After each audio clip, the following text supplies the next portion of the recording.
Chapter 11:11. Like a pack of wolves and tigers, Great Wu's army marched straight into the hinterland of Yuxiong Plain like a hot knife through butter. After Black Forest Pass, Great Wu's army broke through the three natural strongholds, White Tiger Ridge, Green Dragon Pass, and Vermilion Bird Peak. Along the way, they broke through hundreds of military towns, large and small, and finally passed through the mountains on the southern edge of Yuxiong Plain and entered the boundless Yuxiong Plain. Great Wu's army immediately divided itself into thousands of troops, marching in all directions, destroying cities and villages along the way, and slaughtering anyone who dared to stand in their way. The immortals and Buddhist cultivators who came with the army were especially shocked. They had never seen a place where the sand was made of gold and jade, and the grass was made of 10,000-year-old ginseng. They led the army and plundered everywhere like a madman, leaving no grass alive wherever they went. But, Great Wu's division of the army also caused their losses to soar many times. Of the thousands of armies, only 10 were led by Tao-breaking experts, and when the other armies encountered the revered elders of the secret palace sent by Yu, they would suffer heavy casualties. Fortunately, the revered elders of the secret palace sent by Yu only killed immortals and Buddhist cultivators, and never touched the soldiers of the human race. So, although the army was severely depleted, they could still march toward Liangzhu. After entering Yuxiong Plain, on average, hundreds of thousands of immortals and Buddhist cultivators died every day. In the face of the revered elders awakened by the secret palace of Yu, all gold immortals and bodhisattvas below the realm of Tao reasoning were vulnerable, not to mention those heaven immortals, arhats, and cultivators who had not yet ascended to the immortal realm. A revered elder of the secret palace could kill all the disciples of the Buddhist League and Tao League in an army like slaughtering a chicken. All day long, countless bright yuanling could be seen flying into the sky with long tails and being sucked into the investiture of the deities. In the imperial palace of Liangzhu, Emperor Haozuan sat in the Great Hall, with countless Dayu's civil and military officials standing solemnly on either side of him, quietly watching a light screen hovering in the center of the hall. In the light and shadow, 12 supreme oracles, who had just been awakened from the secret palace's temple of revered elders, were slaughtering without restraint. 12 pitch-black supreme towers were hovering in midair, emitting a dazzling black light like little suns. Countless ghosts and deities could be vaguely seen amidst the black light. Wherever these hideous ghosts and deities passed by, the human soldiers fainted and fell to the ground, while the disciples of the Buddhist League and Taoist League who soared into the sky to fight back were all reduced to pus and blood. Great Wu's army consisted of more than 1 million immortals and Buddhist cultivators from 36 Tao sects and 42 Buddhist sects from outer heavenly realms.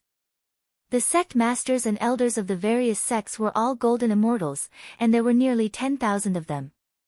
However, although these 12 revered elders only had less than half a year left to live, their cultivation bases were all at the Tao-breaking realm.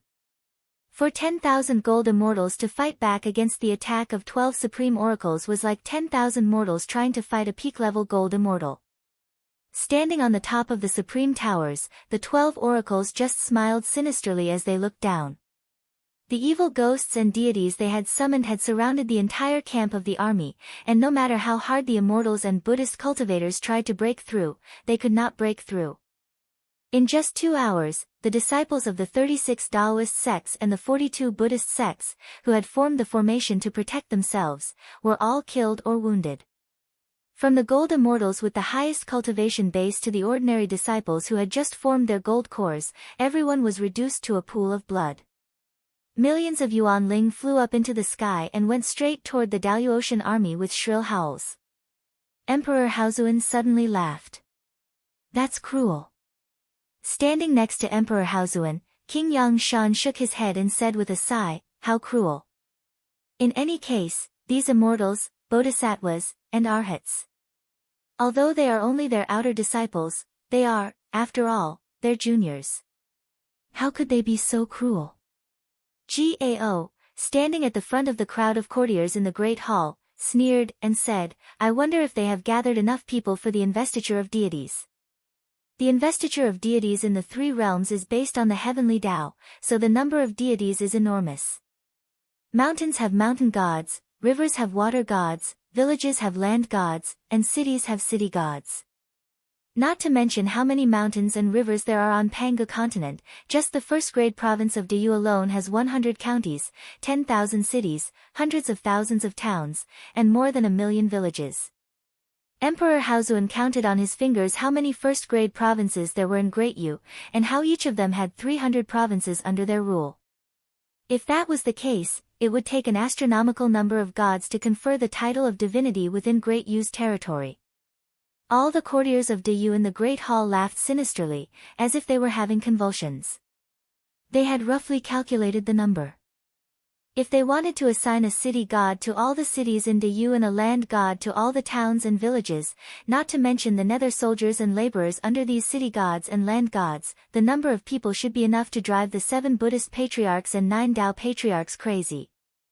According to the calculation of the 7 Buddhist patriarchs and 9 Tao patriarchs, Diyu had a complete bureaucratic system, and when the war broke out, all the courtiers of Diyu would be conferred deities. The prefectural magistrate was the city god of a province, the prefectural governor was the city god of a county, the city lord, the town mayor, and the village chief were the city god and the land god of the area, and the officials under their command were the soldiers and bailiffs under their command. What a wonderful thing it was! But outside Empress Hua's palace, the Huang clan had suddenly awakened the chaos fiend venomous insect, who should have perished, and he had even reincarnated as Cheong Chan, one of the 24 founding emperors of Diyu. He had also seized the soul-scattering bow and seriously wounded purple-browed Daozu. In desperation, the 7 Buddhist patriarchs and 9 Tao patriarchs could only swear not to put the human race into the list of investiture of the gods and confer them as gods. Such a huge number of deities had to be filled by the disciples of the Buddhist League and the Tao League. Even though they had killed the elites of the ghost realm, the fiend realm, the demon realm, and the spirit realm, there was still a gap. Therefore, the gap could only be filled by their own disciples.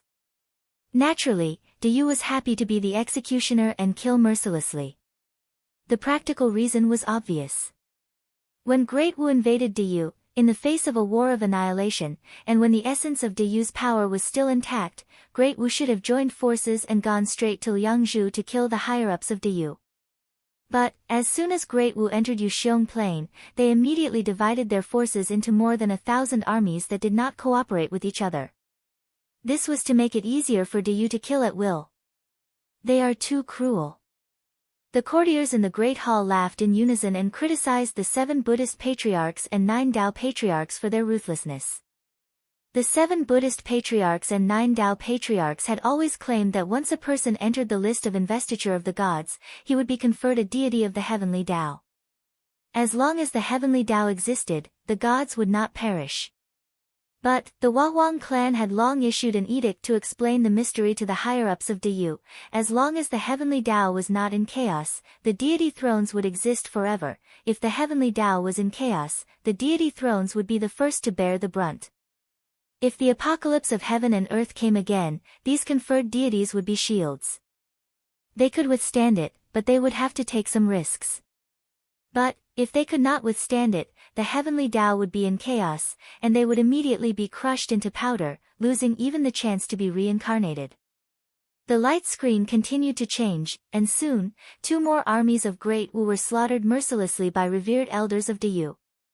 Except for Great Wu's human soldiers, the cultivators of the Tao League and the Buddhist League in the army were all killed, and all their magical artifacts were looted by revered elders of Diyu. These flying swords and magical artifacts were also the best materials for crafting Diyu's armaments if they were melted and smelted again. Diyu would never waste any war resources. Especially at the critical moment when the war of deification was about to come to an end, every resource must be carefully collected. Looking at the flickering light screen, Emperor Haozuan suddenly breathed a deep sigh and said, "Is everything ready?" King Yangshan sighed heavily as well. He put his hands in his sleeves and said in a low voice, "I'm sorry to the ancestors. But everything is ready. All the books, artifacts, buildings, and even the bricks and tiles of the secret palace have been moved." The other kings of the council also stepped forward and told him about the tasks they were responsible for. Everything that could be moved across Yuxiong Plain, including the flowers, plants, and trees in the royal gardens, had been moved. The historic buildings in Liangzhu had also been packed up and sent to the human realm beyond heaven. Now, the great hall in which they were standing was the only intact building in the city. Emperor Haozuan did not speak for a long time. After a long silence, he said with a wry smile, "Just follow the orders of Her Majesty, the sacred emperors, and the sacred emperors. Search carefully again. Take everything that can be taken away, even if you have to dig 100 miles underground. Take away all the prefecture overseers, county governors, city lords, and all the officials of the Dayu clan, as well as their clansmen." Gritting his teeth, Emperor Haozuan said gloomily, "Even if I have to give up this world, I'll let them taste the embarrassment of having no one to use. I'd like to see how much resources Great Wu has to manage the entire human race." After pondering for a moment, Emperor Haozuan stamped his foot and said with a cold grin, "Everything has been arranged underground?" The courtiers nodded at the same time, their faces filled with gloomy killing intent as they reported in unison that everything had been arranged. 3 months later, Great Wu's army, which had gone through hardships and suffered heavy casualties, broke into Liangzhu. Emperor Haozuan, the current emperor of Dayu, all the courtiers of Dayu, and even the lowly servants in the villages and towns had disappeared without a trace. The whole of Dayu had fallen into a situation where there was no one to govern it.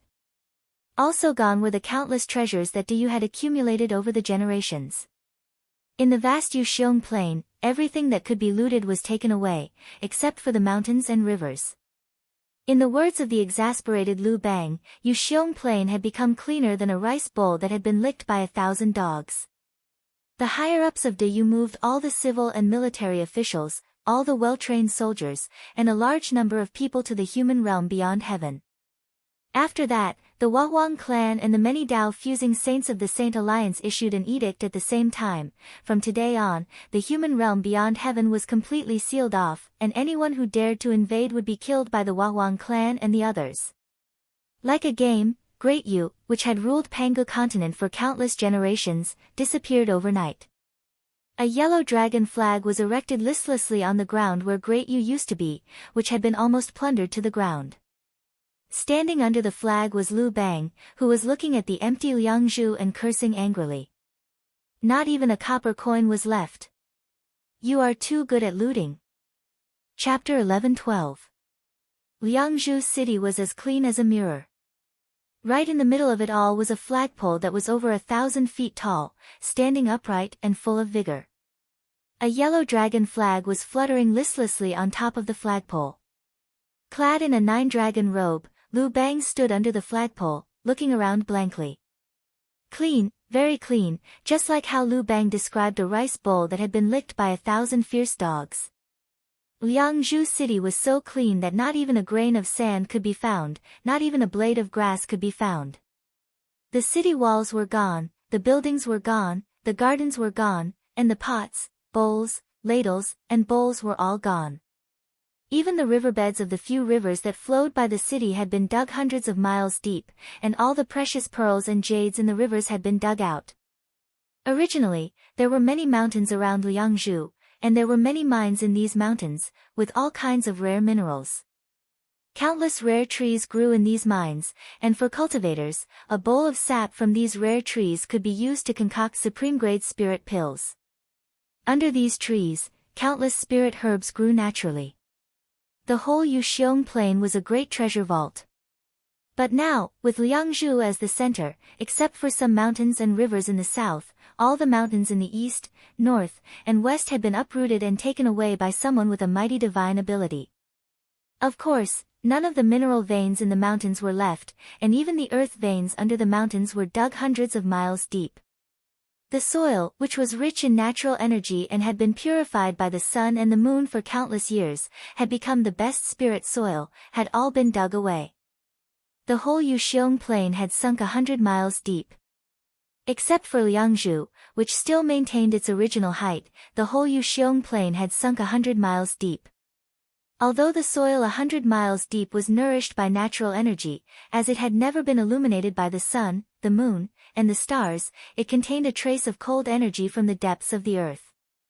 Therefore, no matter what was planted in it, it would not yield a good harvest within 1,000 years. With his hands clasped behind his back, Lu Bang stood under the flagpole and sighed with great emotion, this method of scraping the land. Back then, I had reincarnated countless times in the mortal world and established hundreds of dynasties. There were also those who were good at scraping the land and plundering the wealth of the people, but scraping 3 feet of the land was the limit. Scraping the ground for 100 miles, is there still any justice in this? Foaming at the corners of his mouth, Lu Bang threw his head back and roared in the direction of human realm beyond heaven, why don't you take Panga continent with you too? The sky was cold and silent. No one responded to Lu Bang. The Wahwang clan had already made it clear that the realm beyond Avalon was completely sealed off. If anyone dared to cause trouble, the Wahwang clan would use thunderous methods to annihilate their entire clan. Even if Lu Bang had 10 times the guts of a dog, he would not dare to cause trouble in the realm beyond Avalon. Lu Bang really wanted to cry, but no tears came out. This was completely against the rules. When a new dynasty was established in the mortal world, the treasury of the old dynasty would definitely be taken over by the new dynasty, most of the officials of the old dynasty would be reactivated by the new dynasty, and the soldiers of the old dynasty would be incorporated into the new army to continue serving the dynasty. Even the concubines and concubines of the old dynasty, if they were devastatingly beautiful, would be enjoyed by the nobles of the new dynasty. Damn it, when have I ever seen such a shameless person? Lu Bang stamped his feet in anger. Well, the 7 Buddhist patriarchs and the 9 Tao patriarchs have gone mad and insisted on carrying out the plan of investiture of gods. Now that you can't stop the great plan of the Buddhist patriarchs and the Daozu, you're just going to run away.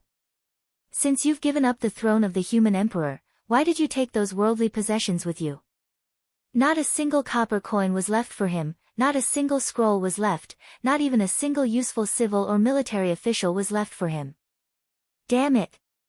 How big is Great Yu's territory? How many provinces, how many counties, and how many people do you have? How many taxes do you levy every year? How many taxes can you collect? How many soldiers can you feed? You should at least leave some information about the state affairs and people's livelihood. Clean, clean, clean. Lu Bang spat out saliva and stomped his feet as he roared, shameless. Really shameless. Did they just leave like that? They took everything they could and left me with this mess. Standing beside Lu Bang, Zhang Liang, Han Xian, Xiao He, and Fan Kuai did not say a word. They, too, rolled their eyes and looked in the direction of the human realm beyond heaven. It was a little outrageous. They had been following Lu Bang for many years, and they had seen countless changes of dynasties in the mortal world. But, it was the first time they had seen a dynasty that had scraped the ground hundreds of miles deep, leaving not even a patch of grass behind. In the past, when there was a change of dynasties, they could always make a fortune, but now, they would have to fork out their own money to subsidize the people's livelihood. Zhang Liang and the others exchanged a glance and sighed deeply at the same time. At the thought of what they were going to do next, they felt their heads were swelling, as if their heads were about to explode.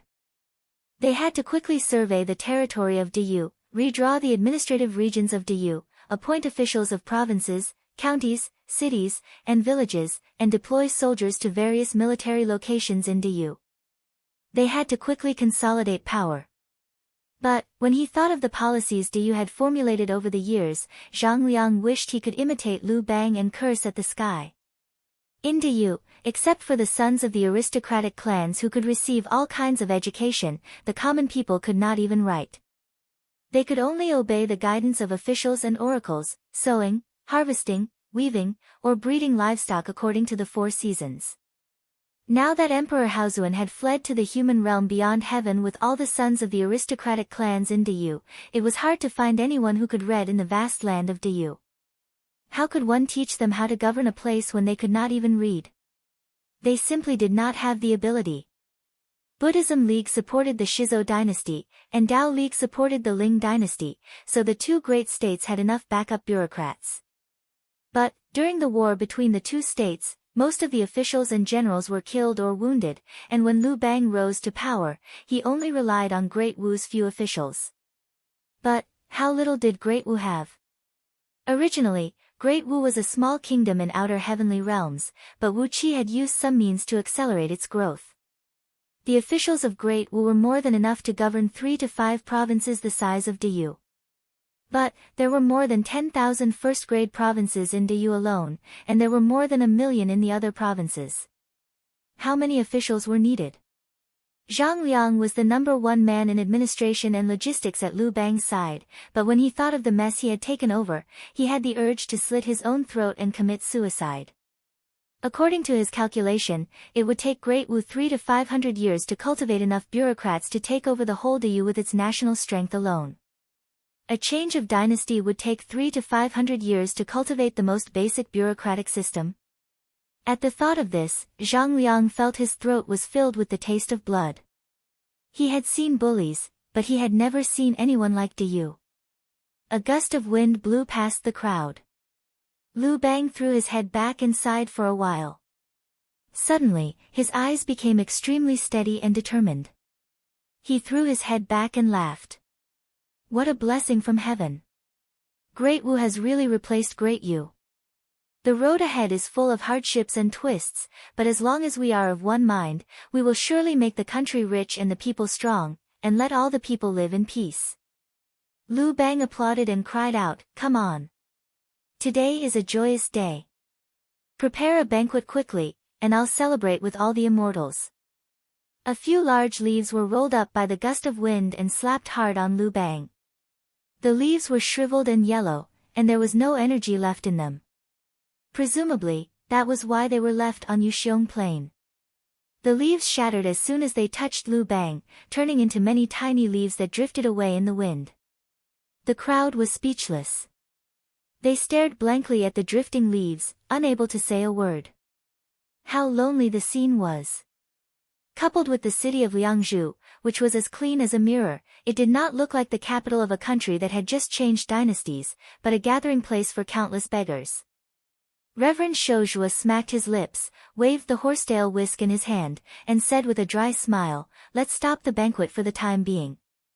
Ha ha, we can drink wine and celebrate under the sky. Ha, I'm weak, and I can't stand the cold. I'd better find a place to shelter from the wind and rain." Shaking his head, Reverend Shouzhua brought the disciples of Underhand's sect and countless immortals and itinerant cultivators who had pledged allegiance to him and flew straight south. Because Great Wu's army had attacked from there were still some mountains and rivers left on the south side of Liangzhu, and some mansions could still be built there. After Reverend Shouzhua left, Reverend De Yi shook his bald head with a smile and said in a strange voice, "Ox-nosed man is always putting on an act. He, I'm a boorish man. Your Majesty, I'll be frank with you.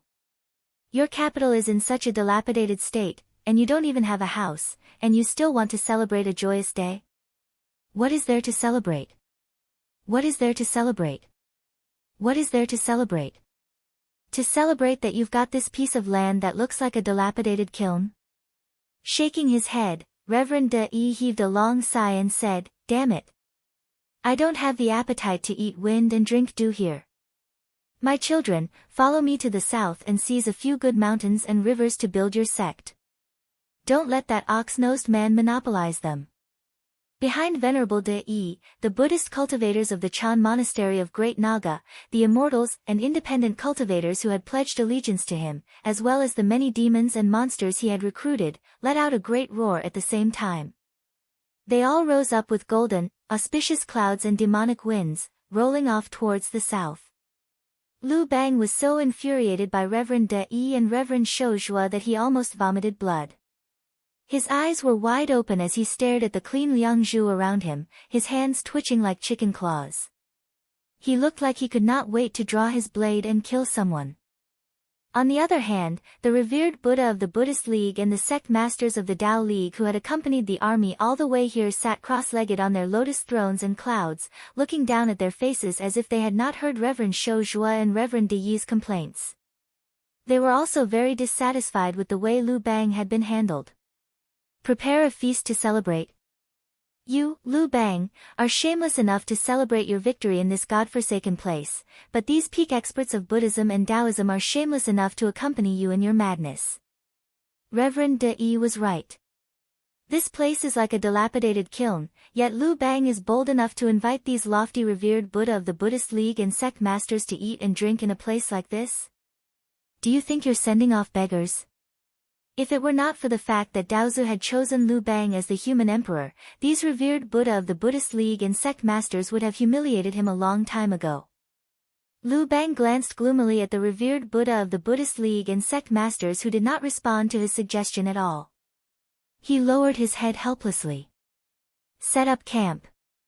We'll start rebuilding Liangzhu tomorrow, and then choose an auspicious day to offer sacrifices to the heavens and our ancestors to celebrate us replacing Diyu. Chapter 11:13. The High Cliff of Liangzhu. Today, Liangzhu could only be named as High Cliff.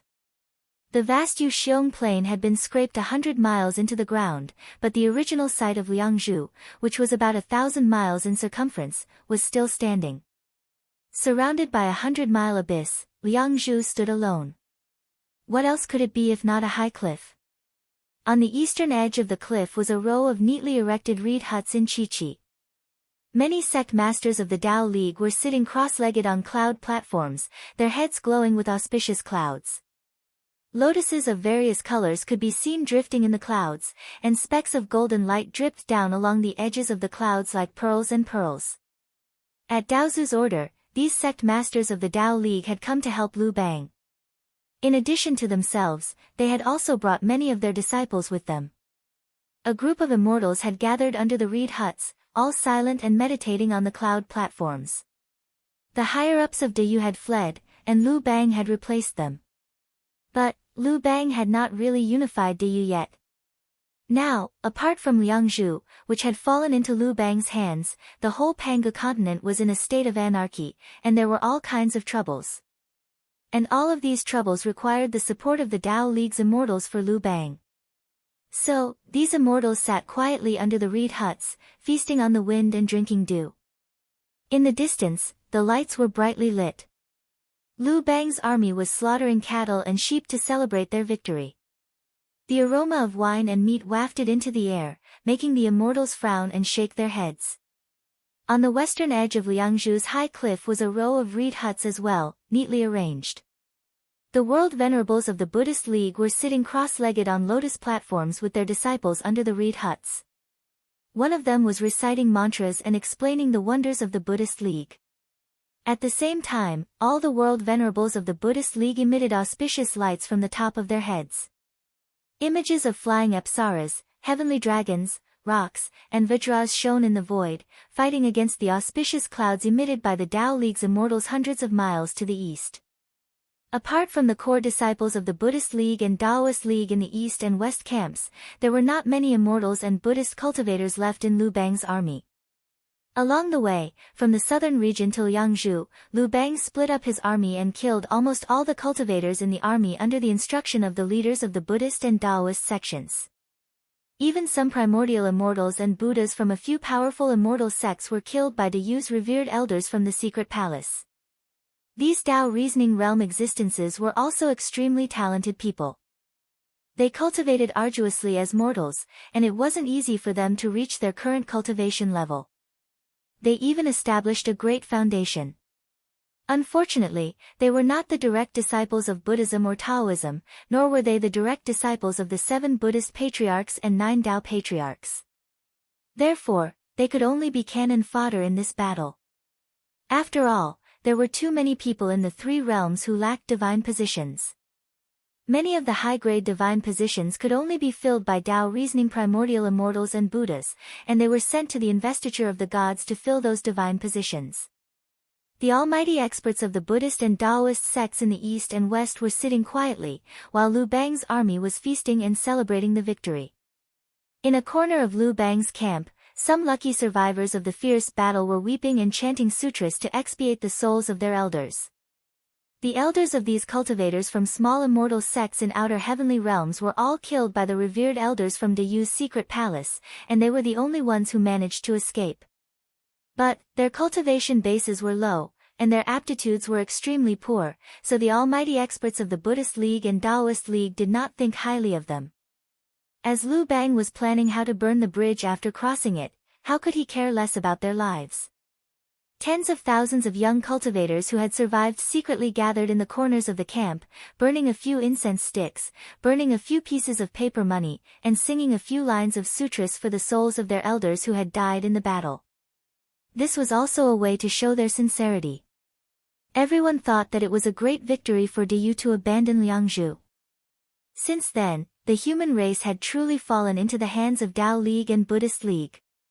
Once the countless Yuanling in the investiture of the gods were conferred with their divine positions and filled up the vacancies in the heavenly Tao, the 7 Buddhist patriarchs and 9 Tao patriarchs would be able to interfere with the heavenly Tao of Pangu world with the power of the divine positions in the 3 realms, turning from existences who followed the heavenly Tao into real almighty experts who could forcibly interfere with or even change the heavenly Tao. They could also forcibly extract the fortune of the human race, change the world, and truly take control of Pangu world. If they succeeded, the Wahuang clan and the Holy Alliance would no longer be in their eyes. Even Pangu, who had been hiding for a long time, was the one who created Pangu world, and the heavenly Tao was determined by his will. However, the heavenly Tao was like a huge chessboard, and the divine positions of the heavenly Tao were the chess pieces on the chessboard. When all the chess pieces were in the hands of the 7 Buddhist patriarchs and 9 Tao patriarchs, how the game of chess should be played would be according to their will. The power of fortune of the great Tao of heaven was mysterious. Didn't all the arrangements of the 7 Buddhist patriarchs and 9 Tao patriarchs aim to completely control everything? Diyu was forced to abandon his foundation and flee. Although he had left a huge trouble for Liu Bang, in the eyes of the 7 Buddhist patriarchs and 9 Tao patriarchs, as long as Liu Bang inherited Diyu's foundation and became the human emperor, all the troubles would no longer be important. Therefore, while Liu Bang was celebrating the victory in Liangzhu, the 7 Buddhist patriarchs and 9 Tao patriarchs were also drinking and chatting merrily in the Tao Yuan palace. They drank and celebrated excitedly, and at the same time, fiercely argued about the ownership of their priesthood when they were conferred as deities. The 7 Buddhist patriarchs strongly demanded that the 9 Daozu fulfill their original promise. The netherworld should be completely controlled by the Buddhist League, and at the same time, they were free to preach in Pangu world, and their disciples could even enter the officialdom and become herdsmen. But the 9 Daozu told the 7 Buddhist patriarchs in a righteous tone that after the first covenant was signed, the 7 Buddhist patriarchs had shamelessly betrayed it, supported the Shizo dynasty and the Ling dynasty supported by the Tao League, and caused great losses to the Tao League.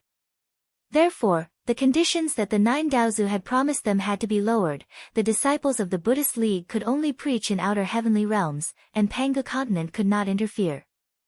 Most importantly, at least 2 of the disciples of the Tao League had to be conferred as the great emperors of the 6 paths of reincarnation in the netherworld. And they would be the lords of the human Tao and heavenly Tao, the most important in the 6 paths of reincarnation. How could the Buddhist patriarchs tolerate such conditions put forward by the Daozu? Although they had indeed betrayed the alliance, as the saying goes, every man for himself, they didn't feel that there was anything wrong with betraying the alliance. On the contrary, it was their betrayal that led to the appearance of the Wahuang clan, a terrible woman who had been eyeing the Buddhist League and Tao League from behind the scenes. Therefore, not only were they not at fault, but they had also made great contributions. At least, if it had not been for the cooperation of the 7 Buddhist patriarchs outside Empress Hua Palace, even in the face of the threat of the world breaker, would the Wahuang clan have allowed the conferment of deities to continue? If it had not been for the cooperation of the Wahuang clan, how could the higher-ups of Diyu have abandoned their great foundation and fled? With such a great contribution, the 7 Buddhist patriarchs believed that not only would the netherworld be completely managed by the Buddhist League, but also the new dynasty established by Liu Bang in the future, no matter what the name of the new dynasty was. In short, the Buddhist League would have a certain share of the benefits in this new human dynasty. For example, the Buddhist League should have at least 40 to 50% of the prefecture overseers. The 7 Buddhist patriarchs and 9 Tao patriarchs were bargaining in the palace of Tao origin, happily dividing up the benefits of Pangu continent. They were not in the mood to pay attention to the trivial matters in the outside world. Liu Bang had occupied Liangzhu, and Emperor Haozuan had fled with the higher-ups of Diyu. What else was worth their attention? Liu Bang was wild with joy. The disciples of the Buddhist League and Tao League in Liangzhu were indifferent, and the 7 Buddhist patriarchs and 9 Tao patriarchs were busy dividing up the benefits. No one noticed the changes that were happening in the depths of the spirit cave below. In the boundless spirit cave, 360 dark supreme towers were hovering motionlessly amidst a violently tumbling vortex of energy. These supreme towers formed a huge sphere, and a huge flag, which was golden in color and constantly spewed out large amounts of yellow light and auspicious air. There were also countless yellow lotus flowers gushing out, covering these supreme towers, completely isolating the aura of the supreme towers. The flag was one of the supreme treasures of Primal that the Wahuang clan carried with her, the earth-penetrating spirit flag. It was best at controlling the energy veins in the earth and manipulating the power of the earth for her own use.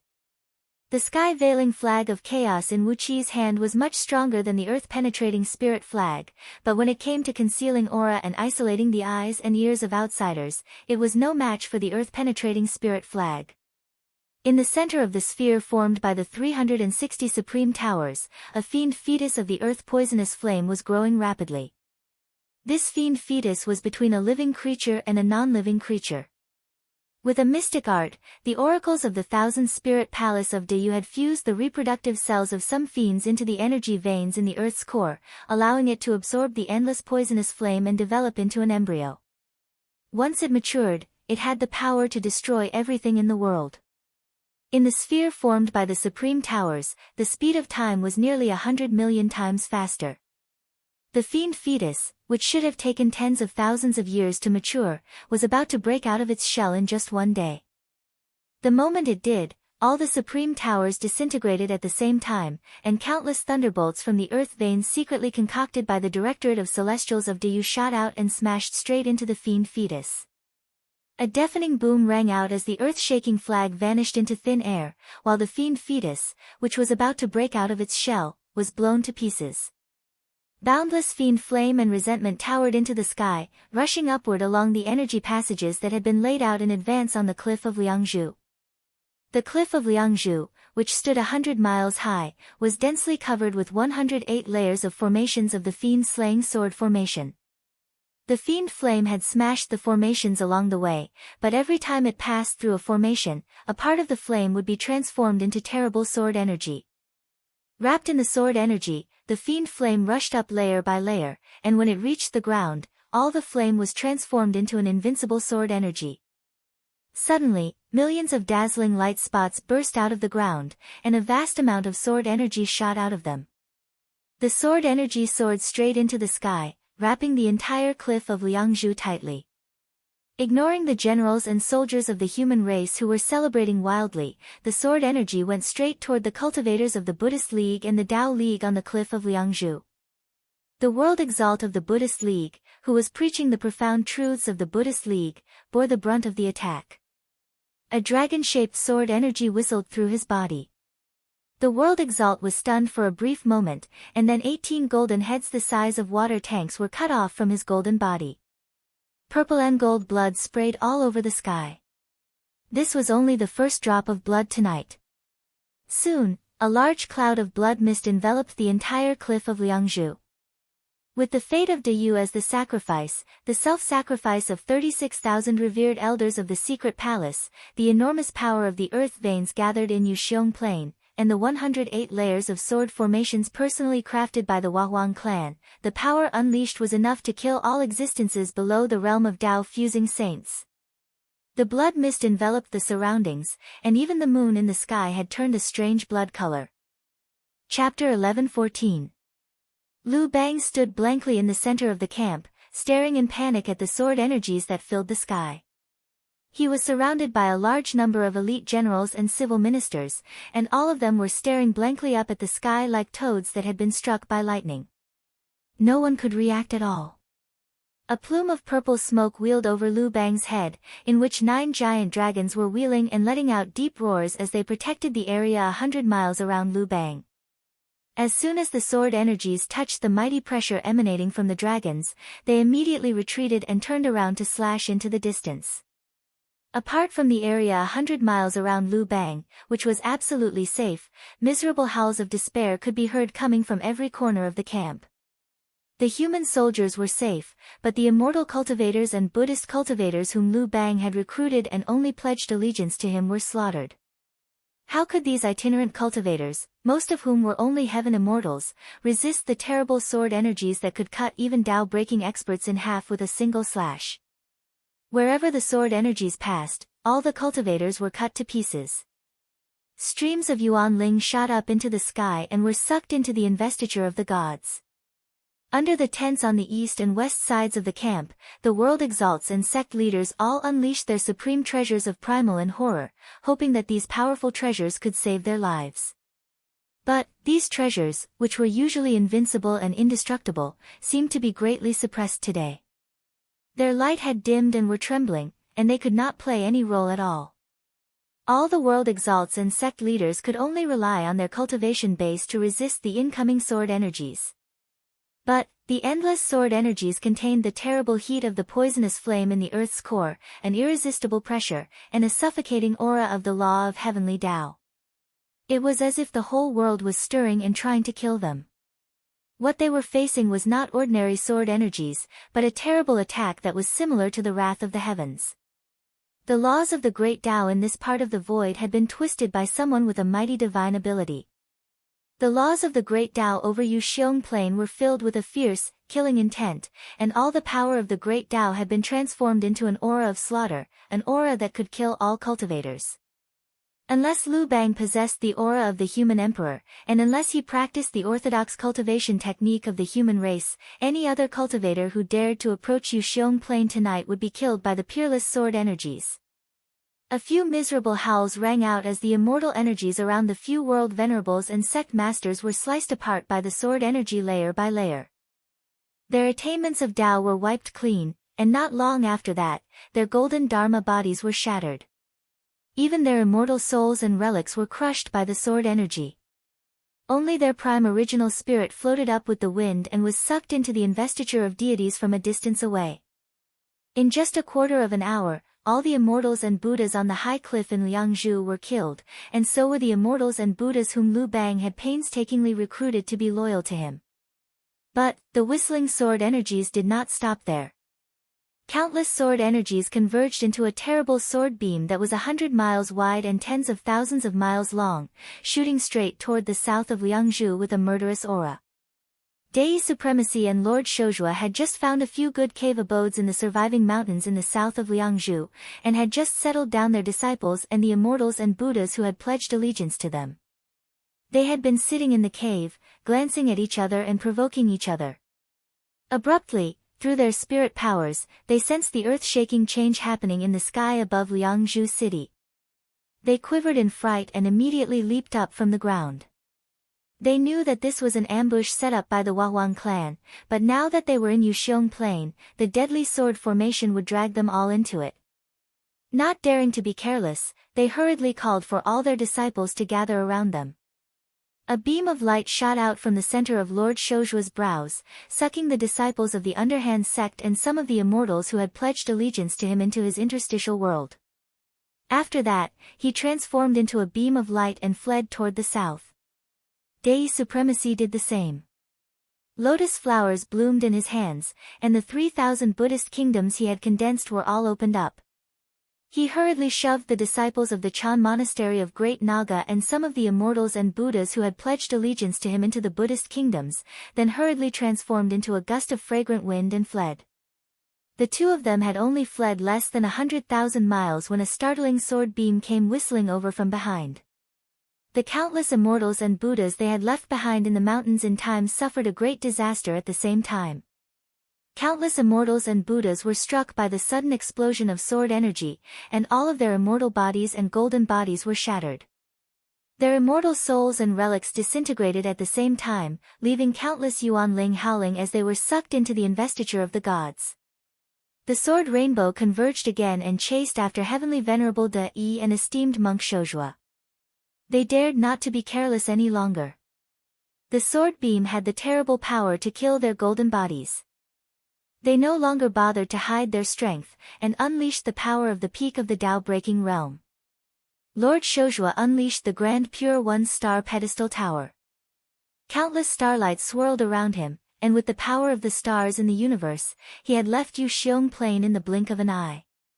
Dei Supremacy threw his head back and uttered the name of Buddha. A wisp of white light shot out from the center of his brows, in which the scene of Mount Gajrakota appeared. With a sway of his body, he broke through the void and came to the front of Mount Gajrakota. His speed of escape was more than 100 times faster than Reverend Shoujua's. Even an ordinary revered one could not achieve the ability to teleport from Pangu continent to Mount Gajrakota, which was located in the outer heavenly realm. Only the almighty experts of Tao fusing realm had such a divine ability. In Palace of Tao Origin, the faces of the 7 Buddhist patriarchs and the 9 Tao patriarchs flushed with anger and their bodies trembled violently as they watched the tragic deaths of dozens of their sect masters and revered ones. Although Lord Shoujua and Dei Supremacy had escaped successfully, they were still so angry that half of the Palace of Tao Origin collapsed in their boundless rage. Unlike those outer sect disciples and successor disciples, the dozens of sect masters and revered ones they had sent to help Liu Bang were the result of their painstaking efforts, their true core disciples. Since the creation of heaven and earth, the 7 Buddhist patriarchs and the 9 Tao patriarchs had founded the Buddhist League and the Tao League.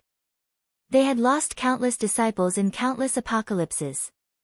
However, only these disciples, who had the title of World Venerables in Buddhism and the title of Cult Master in Tao League, had survived the apocalypse of heaven and earth time and time again. After spending countless years together, not to mention how much effort they had put in to teach these disciples a lesson, their relationship as master and disciple was different from that of ordinary disciples. No matter how many disciples were killed or injured, they could accept it as long as it was for the apotheosis of gods. But, these true core disciples were different. The death of any one of them made the 7 Buddhist patriarchs and the 9 Tao patriarchs feel a heart-wrenching pain. Normally, even if their immortal bodies and souls were destroyed, Yuan Ling would still be alive. The 7 Buddhist patriarchs and the 9 Tao patriarchs would spend some of their vital energy to protect them for reincarnation, and they could still return to their sects after years of hard work. But now, the apotheosis of gods was not over yet. All of their Yuanling had been sucked into the list of deification, a powerful magical artifact personally crafted by the 9 Daozu. Once Yuanling was sucked in, even the 7 Buddhist patriarchs and the 9 Tao patriarchs could not reverse the process. At this time, they missed the Book of Life and Death and the soul-hooking brush in Wuqi's hands. If Wuqi messed with them now and sent these killed world venerables and sect masters into samsara so that they could be reincarnated, the 7 Buddhist patriarchs and the 9 Tao patriarchs would be very grateful to Wuqi. But in the past, when they didn't want Wuqi to mess with them, he did his best to send Yuan Ling, who was sucked into the list of deification, into samsara. Today, when they needed Wuqi to mess with them and send these accidentally killed people into samsara, he actually went missing. These pitiful world venerables and cult masters were the pillars of Buddhism and Tao sects. If they were conferred with the position of heavenly Tao, their cultivation base would no longer be able to advance. 90% of their divine arts and magic power would not be able to be used. They would be restricted by their positions, and they would no longer be their original selves. They would be imprisoned by the heavenly path deity position for the rest of their lives, and there would be no hope of transcending mortality and entering sainthood. The 7 Buddhist patriarchs and the 9 Tao patriarchs were so angry that their souls were about to fly out of their 7 orifices. Chi-Chi raised his head and looked in the direction of the realm beyond heavens. They really wanted to rush to the realm beyond heavens and tear the Wahuang clan into pieces. They really wanted to hack the 18 saints of the Holy Alliance into pieces. Although they didn't know what the Wahuang clan and the others had done under Liangzhu, an ambush with a restrictive spell could kill nearly 100 world venerables and sect masters of Buddhism and Taoism. If these Tao-fusing cultivators had not joined forces, how could it have such a terrifying destructive power? The Wahuang clan. Tao Father Violet Brow was so angry that he vomited out a mouthful of blood. He hadn't recovered from his injuries to begin with, and now that his most beloved disciples had been wiped out, the wounds left behind by the soul scatter bow had flared up again. This mouthful of blood caused him to lose a few dozen eons worth of energy. Sitting next to purple-browed Daozu, Daozu hurriedly took out an immortal pill and fed it to purple-browed Daozu. Then, he gently stroked purple-browed Daozu's back and gritted his teeth as he murmured in a low voice, "Don't worry, senior brother. As for this matter, after we are conferred the title of deity, we'll use the deity position to control the power of the heavenly path, and then we'll settle the score with the Wahuang clan and the others." With a wry smile, Daozu drooped his eyelids and sighed in a low voice, "If that's the case. Well, many of the high-level deity positions are not enough, and now we can fill them up. The 6 celestial emperors of the celestial court, the 3 emperors of the earth realm, the mountain gods of the various tribes, and the 6 netherworld emperors of the netherworld. All of them will have their trusted disciples, and it will save us a lot of trouble in the future." Purple-browed Daozu panted and grunted. Gritting his teeth, he said, "What junior brother said is very true. But, I can't accept it. We've carefully protected these disciples time and time again, protecting them through countless apocalypses of heaven and earth, and through countless life and death tribulations. Just as we were about to succeed, we were sent to the deity position. This. The faces of the 7 Buddhist patriarchs and the 9 Tao patriarchs were twisted. This time, they hated the Wahuang clan to the core. She had gone too far. Flustered and exasperated, purple-browed Daozu said in a ferocious voice, "Why not choose a good day? Today, right now. Confer the title of deity, confer the title of deity. Quickly choose the deity position, and then." The 7 Buddhist patriarchs and the 9 Tao patriarchs glowed brightly, and the collapsed Daoyuan palace was restored to its original state, as if nothing had happened. Chapter 11:15. The sky above Pangu continent was right above Liangzhu. The 7 Buddhist patriarchs and the 9 Tao patriarchs were fully arrayed, and with all their disciples, they slowly descended from the sky. The chanting of Buddhist and Taoist scriptures resounded through the heaven and earth. Golden light and purple mist illuminated the world, while countless immortals and Buddhas, clad in their most gorgeous outfits, radiated a vast amount of bright light, and wielded their most dazzling magical treasures and flying swords as they descended from the sky. Liu Bang and his courtiers greeted the arrival of the top echelons of the 2 sects respectfully. He knew that the grand plan of investiture prepared by the 7 Buddhist patriarchs and the 9 Tao patriarchs would come to an end today. But, Liu Bang was extremely anxious. What should he do when the 7 Buddhist patriarchs and the 9 Tao patriarchs were about to become gods? He had lost contact with Huan Yan again. Huan Yan had been lurking next to esteemed Shouzhua, but last night, the boundless sword beams had killed all the cultivators in Yuxiong Plain. Perhaps, she had also been accidentally injured by the sword beams. Perhaps, he was still recuperating in some remote valley. Without his guidance, Liu Bang did not know what to do for a while. Things had developed too fast. Before Liu Bang had time to use all kinds of calculations and schemes, and before his other 8 doppelgangers could make a move, the Great War of Gods investiture hosted by the Buddhist League and the Taoist League had come to an end. With Buddha and Daozu personally coming to Pangu continent to preside over the investiture ceremony, no matter how bold Liu Bang was, he would not dare to come out and make trouble at this time. Gritting his teeth, Liu Bang put on a big smile and greeted the descending 7 Buddhist patriarchs and the 9 Tao patriarchs with great devotion. No matter what, he had at least obtained the title of human emperor, which gave him a high position in the 3 realms.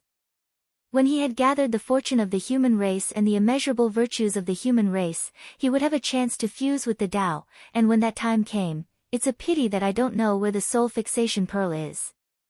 Liu Bang gnashed his teeth and swore in his heart. He must tear Wu Qi into pieces. The 7 Buddhist patriarchs and the 9 Tao patriarchs arrived on Pangu continent with their disciples. They were in a bad mood, and they did not even bother to talk nonsense. They did not even give Liu Bang a second glance, and they went straight to the investiture of the gods. He couldn't even be bothered to prepare any sacrificial rituals or sacrificial altars. There were 16 Tao integration stage sages here, so what was the point of doing all that? The huge divine seal decree floated in midair, supported by the dazzling divine seal decree in a radius of 10,000 miles. With a wave of his hand, purple eyebrows Daozu took out the god-striking whip that was specially used for the divine seal decree.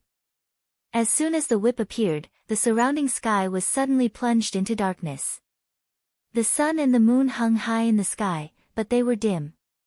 Countless stars twinkled in the void, but there was no light at all. The sun and the moon were shining high in the sky, and there were billions of stars in the sky, but there was no light at all. Except for the flames emitted by the almighty experts of the two sects, the rest of the world was in complete darkness. As soon as the God-striking whip appeared, the laws of heavenly Tao in the void suddenly trembled, and all the living beings in Pangu world felt a throbbing in their hearts.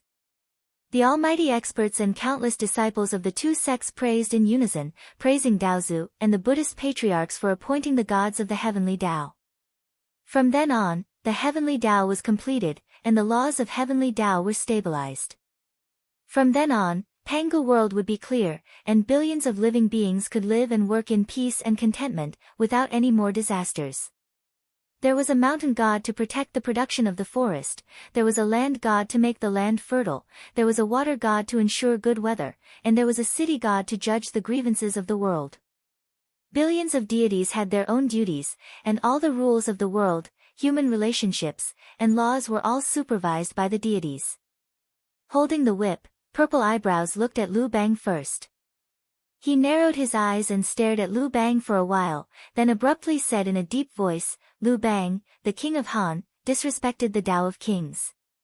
He colluded with spirit creatures from the outer space and attempted to destroy the great Tao of nature. Therefore, he was deprived of the throne of the human emperor." Lu Bang was delighted, but now, he was shocked. He raised his head and looked at Purple Eyebrows in both shock and anger. What was this? Burning the bridge after crossing the river? He, Lu Bang, had always been the one to burn bridges and kill meritorious officials. When had he ever been tormented like this?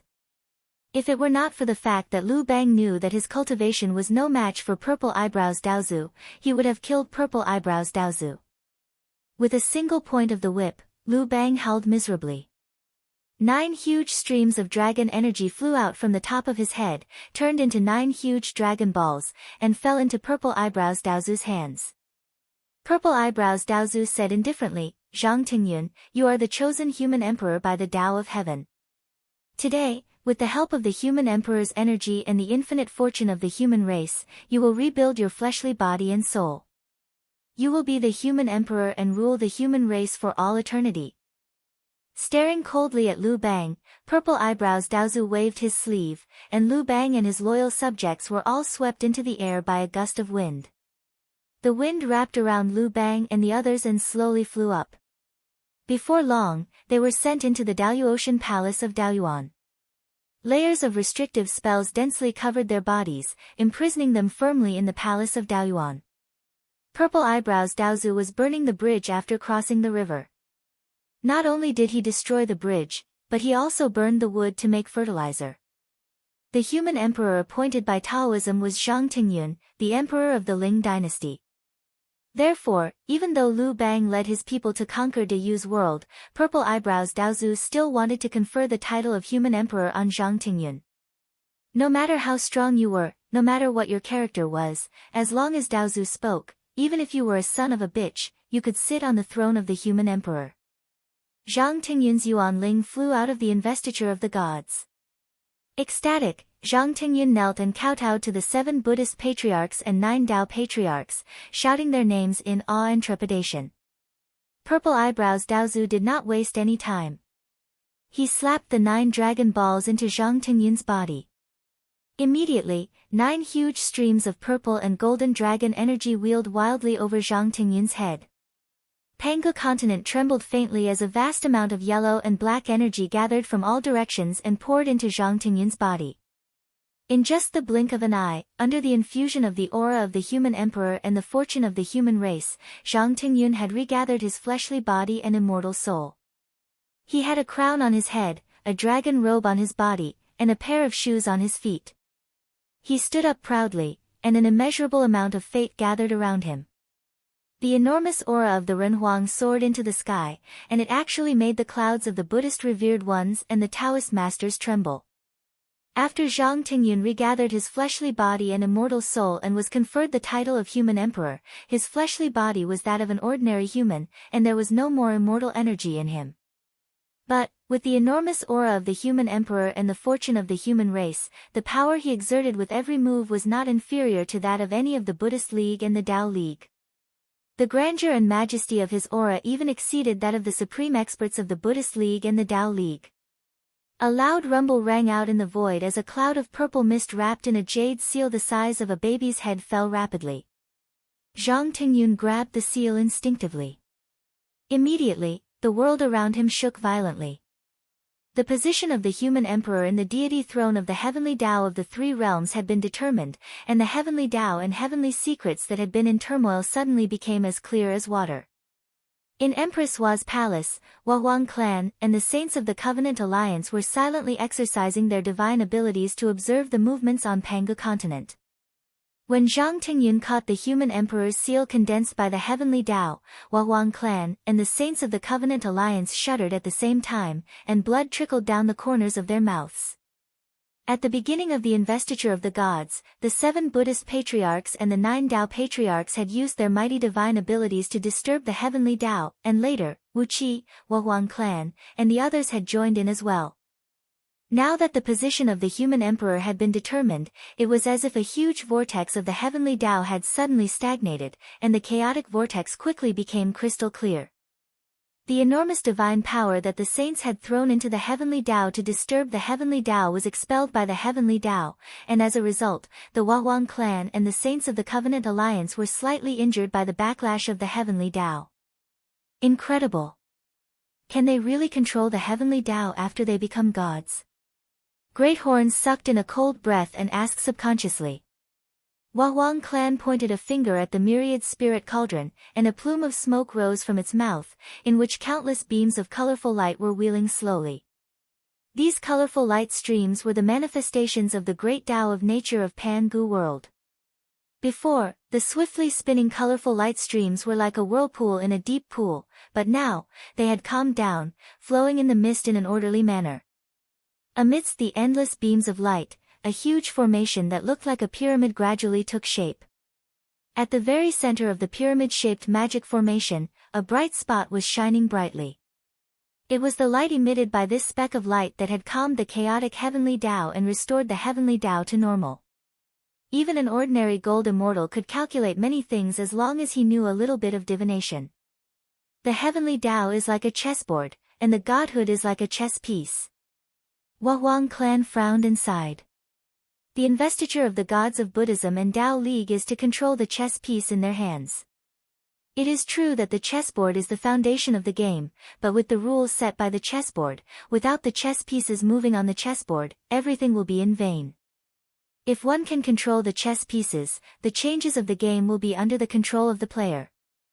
With a sneer, Huang clan sighed and said, if one controls all the chess pieces, as long as they are obedient, then, no matter what the rules set by the chessboard are, as long as the chess pieces move at will, they will break the rules of the chessboard and set their own rules. They are trying to control the heavenly Tao? Xianyuan asked in a deep voice. Huang clan twitched her mouth and sneered, well, they need to have so many obedient chess pieces first. Smiling coldly, Huang clan narrowed her eyes and said in a cold voice, now that the chessboard is in my hands, if their chess pieces can't work together, hee. She sneered meaningfully. Xianyuan and Shinnong, the Flame Emperor, laughed out loud at the same time.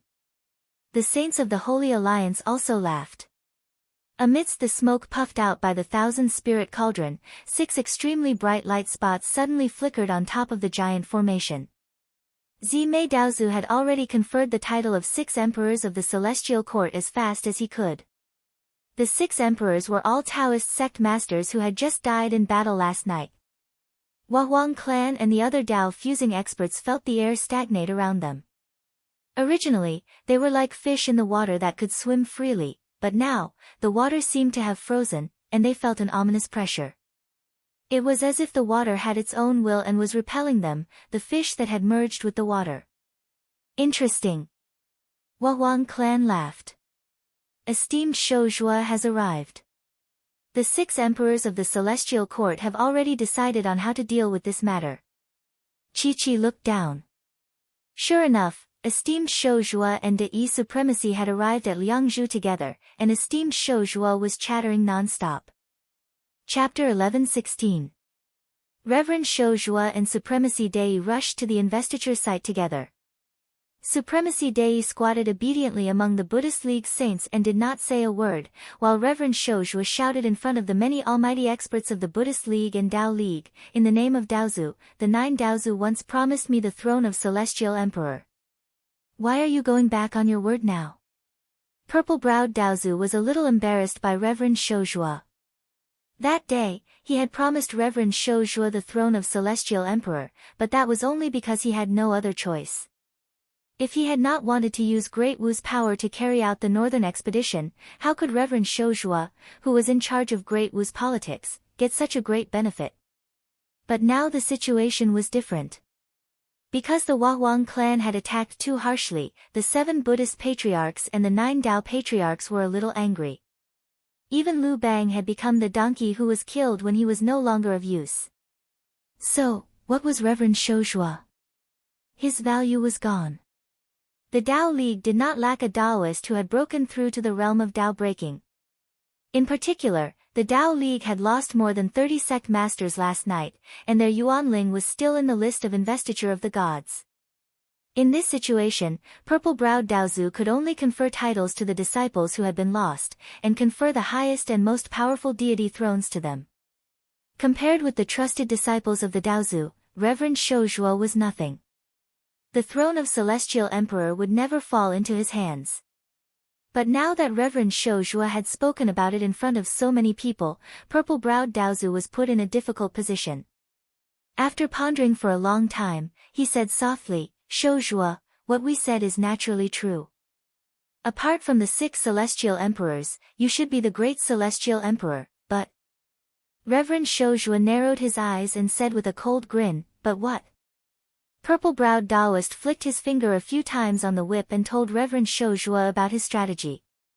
Now that the 6 celestial emperors had completed the conferment, their Yuanling had already merged with the heavenly god position. Even if they wanted to remove him, it would be impossible.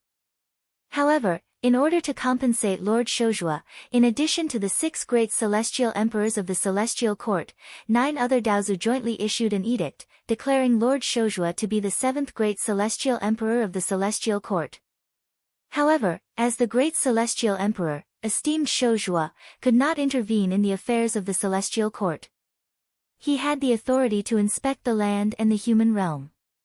If he discovered any abnormalities in the land and the human realm, he had the right to request the 6 great celestial emperors of the celestial court to mobilize the gods of various departments to deal with them. Of course, this violet extreme inspiration great celestial emperor was not an empty promise.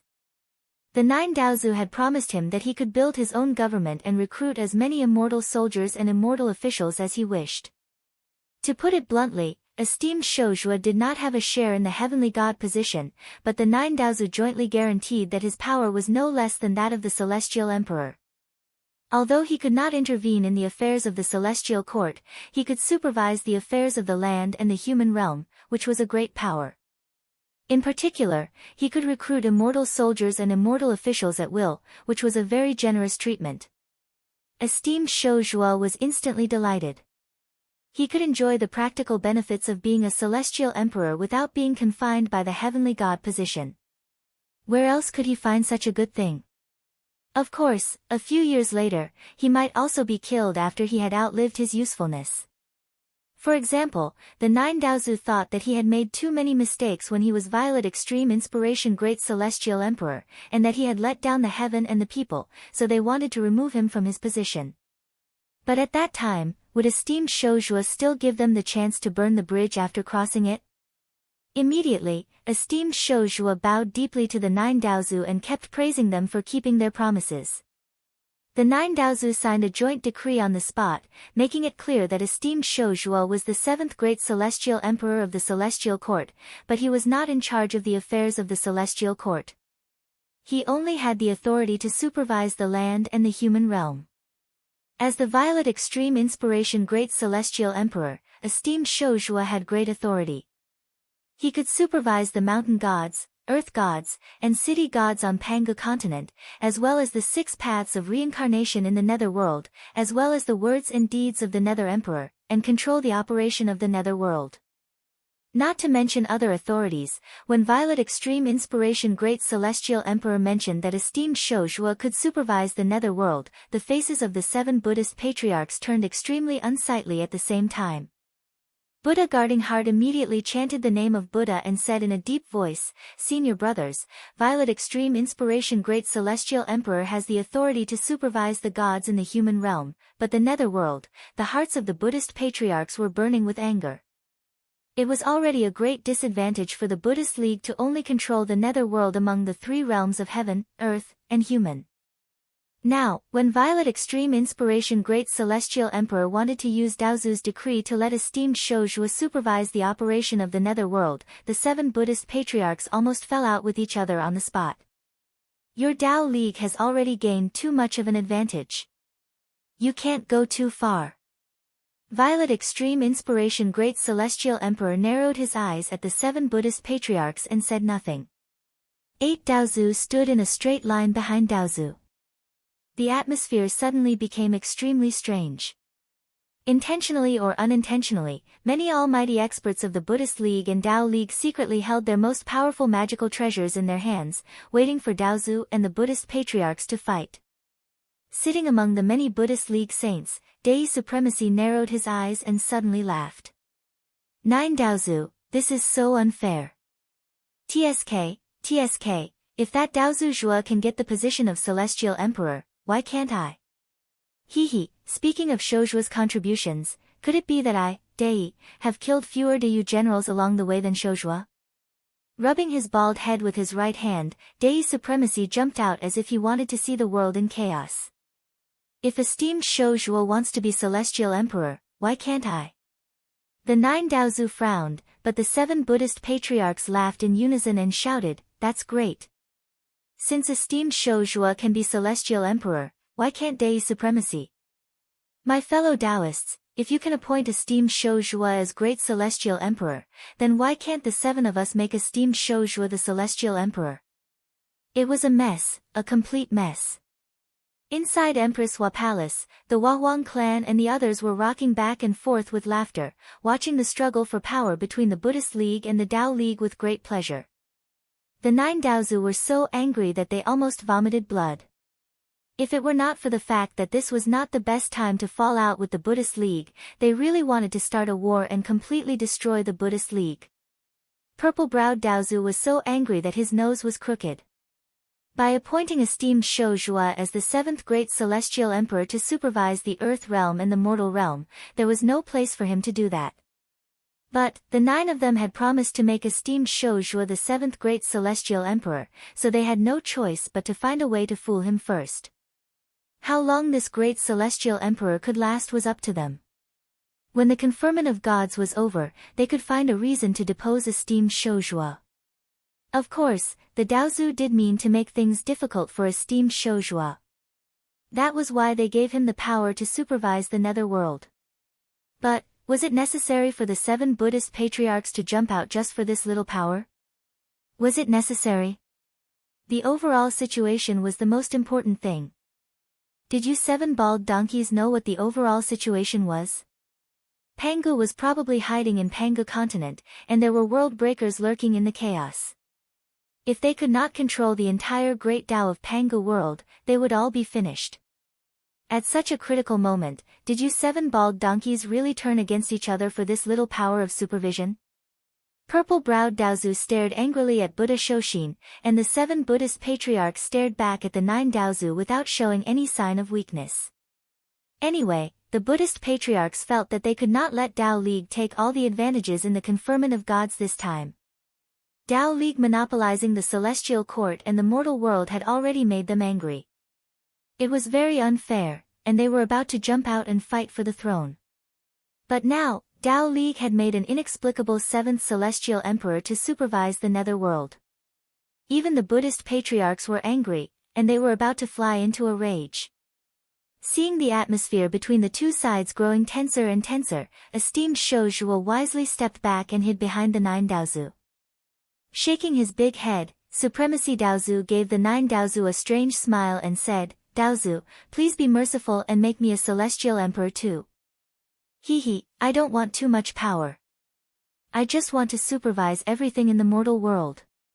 Shaking his huge bald head, Supremacy laughed and said, "I know myself very well, and I will never dare to intervene in the affairs of the celestial court. Please rest assured, Daozu." Dao Father Violet Brows frowned, not saying a word. Buddha Shoshin barked coldly, "My 9 senior apprentice brothers, our Buddhist Sangha has suffered such disastrous losses. We didn't foresee this before we came up with this plan. We are not as powerful as Dao League in terms of numbers. We have many disciples, but we only have a few core disciples. Now, we have lost half of our disciples, and you are still so harsh and mean. Don't blame us for..."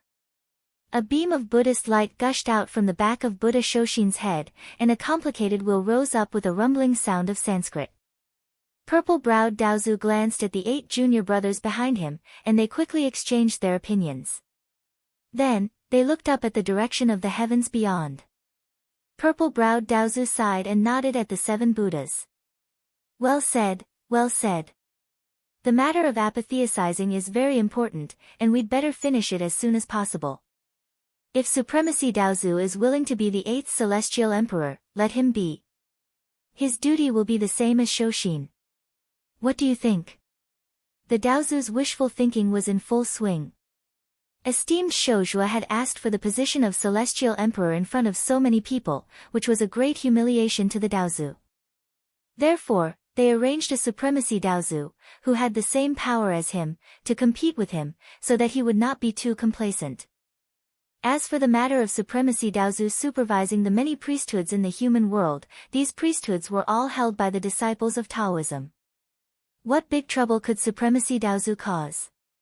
On the contrary, if esteemed Shou Zhuo could stir up trouble in the nether world, it would save the Buddhists from growing in the nether world. It was a good move to weaken their strength. Immediately, the two sides hit it off. The 7 Buddhas and 9 Taoists issued a decree at the same time. Just like that, Supremacy Daozu and esteemed Shou Zhuo were conferred the title of Great Celestial Emperor, and they had the power to supervise both the earth realm and the human realm.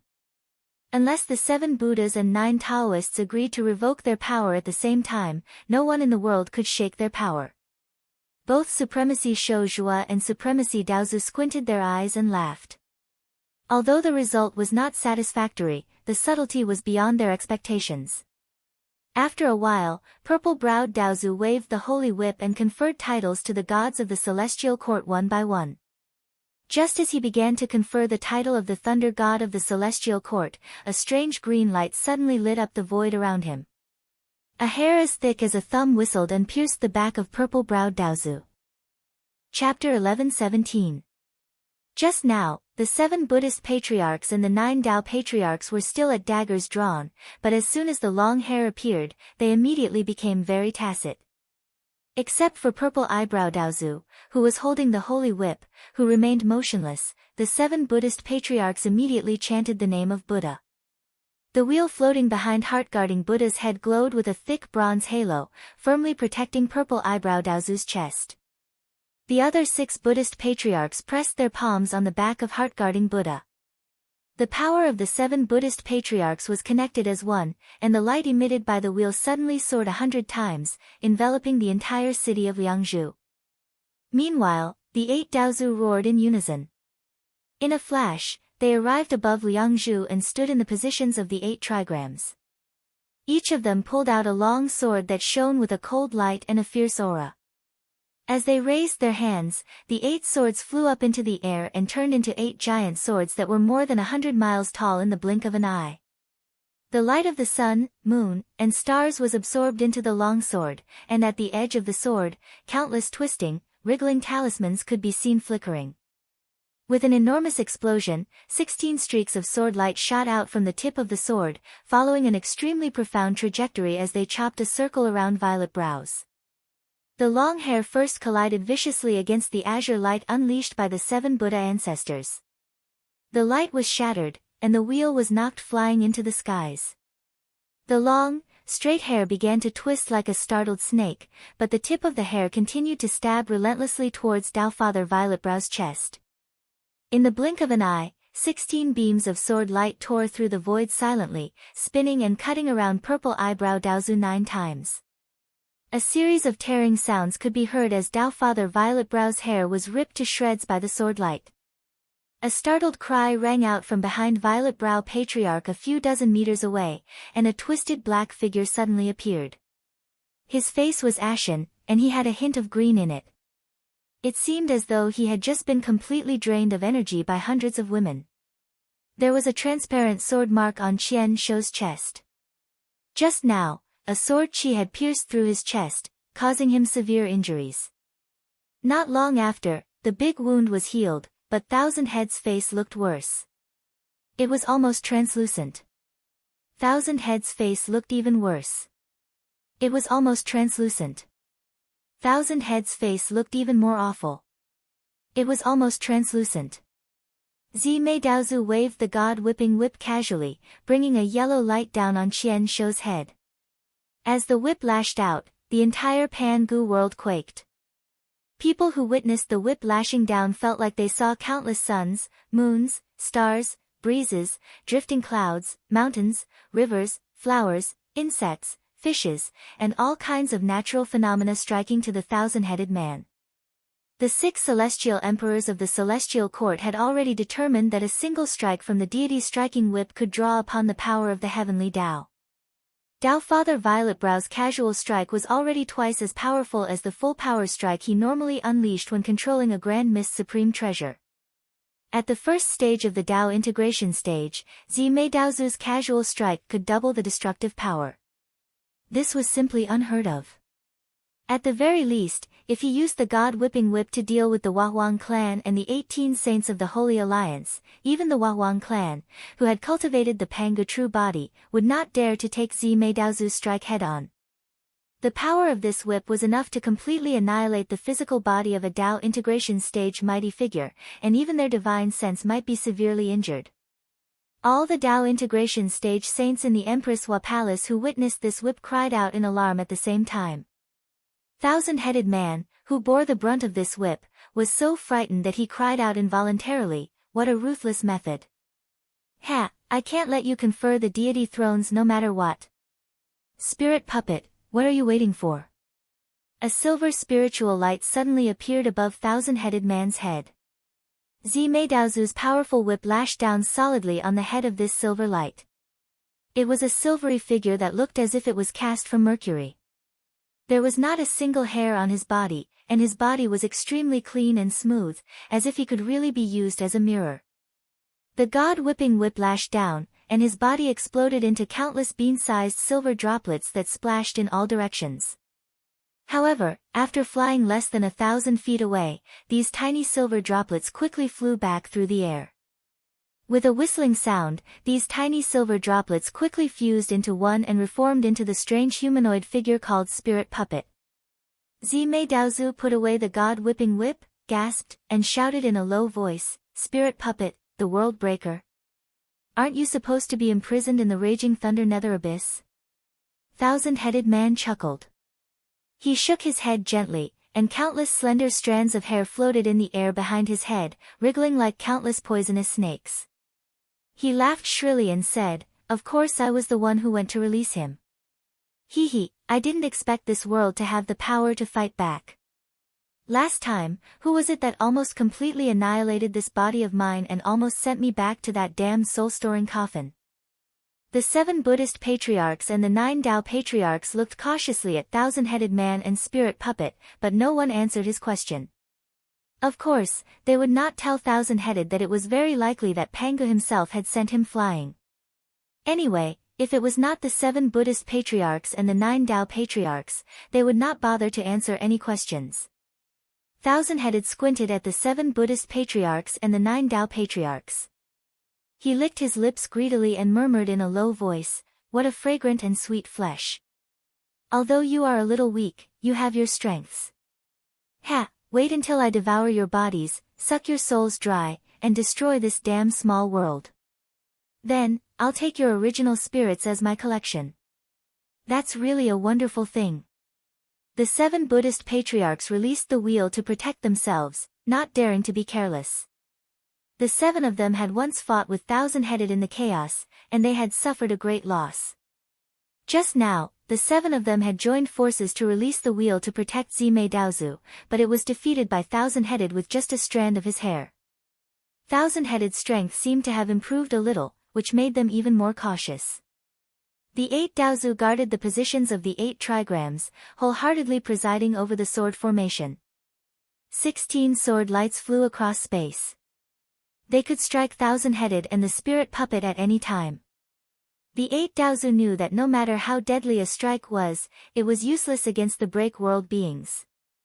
They could only keep hurting the break world beings and weaken their power. Then, they could suppress them again. The Daozu's faces looked conflicted. Releasing Thousand-Headed was just one step in the Daozu's plan. They wanted to use Thousand-Headed to threaten the Buddhas and scare the Huang clan into giving in. To be honest, if it was just Thousand-Headed, the Daozu were confident they could seal him again. After all, the 9 Daozu's power was not like the Chaos Demon gods in the chaos of the past. Even Pangu, who led the Chaos Demon gods to fight the break world beings, was not as strong as any of the Daozu. Thousand-Headed had released the spirit puppet, which was also suppressed. That gave them a headache. The spirit puppet was like sticky candy that could not be killed. In a fight, it was more difficult to deal with than Thousand-Headed and Huan Yen. Of course, Thousand-Headed and the spirit puppet's power had not recovered yet. Even if they worked together, the 9 Daozu would only need to wait until the god's sealing ceremony was complete. Then, they could use Pangu's sky power to suppress them. But Thousand-Headed came at the wrong time. He and the spirit puppet came here before the god's sealing ceremony was complete. That was going to be troublesome. Under the threat of 2 break world beings, the 9 Daozu did not dare focus on the god's sealing ceremony. The 7 Buddhas had the power to block the attacks of 2 break world beings, but how could they entrust their own safety to the 7 old bald thieves? The Daozu were not that stupid. If they really focused on the god's sealing ceremony and relied on the 7 Buddhas to protect themselves, Thousand-Headed and the spirit puppet could easily injure the 7 Buddhas. Then, they could take the opportunity to devour the 9 Daozu brothers. The 7 Buddhas and the 9 Taoists focused on Thousand-Headed and the spirit puppet. The powerful beings from the Tao League and the Buddhism League also focused on the 2 dangerous and scary enemies. The powerful beings from the 2 Taoists and the 2 Taoists had prepared their strongest defensive treasures and held their most lethal ones in their hands. As long as their masters gave the order, over 100 Tao breaking and thousands of Tao reasoning realm powerful beings from the Buddhism League and the Tao League could join hands and crush Thousand-Headed and the spirit puppet. Among everyone present, only De Yi Master and Shou Zhuo esteemed were rolling their eyes. They did not pay attention to what was happening. Thousand-Headed and the spirit puppet laughed coldly. Their laughter was hoarse, unpleasant, and bone-piercingly cold. It made the hair of the powerful beings from the Tao League and the Buddhism League stand on end. Just as everyone's attention was drawn to them, a tiny water mark was rapidly moving across the ground. The black water mark was tens of thousands of times thinner than a strand of hair, but it was shockingly long. It moved as fast as a stream of light and quickly reached the bottom of a Buddhist League venerable. This water mark was like a venomous snake that was about to devour someone. It pierced upwards at lightning speed, fiercely stabbing into the tailbone of the world venerable. The extremely long water mark instantly entered the venerable's body, causing him to stiffen and his expression to change. The spinning lotus swastika in his eyes paused for a moment before returning to normal. 2 water marks flowed out from the venerable's ankles and quickly spread toward the powerful beings from the Buddhist League on both sides. In just a few breaths' time, 7 venerables, 63 ancient Buddhas, and 38 Buddhas had their bodies invaded by the water marks. The water mark seemed to have lost its sense of measure. One of its water marks shot straight toward De Yi Master. The black water mark was like a cobra as it pierced towards the tailbone of the great venerable. De Supremacy, who was observing his surroundings with shifty eyes, had a change of expression. He abruptly pressed his palm downwards. With a loud clang, golden light shot out from the great Supremacy's tailbone like a rocket shooting into the sky. The powerful impact sent the great Supremacy hundreds of feet into the air. His tailbone was in so much pain that it felt like it was struck by lightning, but the water mark was so dizzy that it failed to stab into his body, which was extraordinarily tough.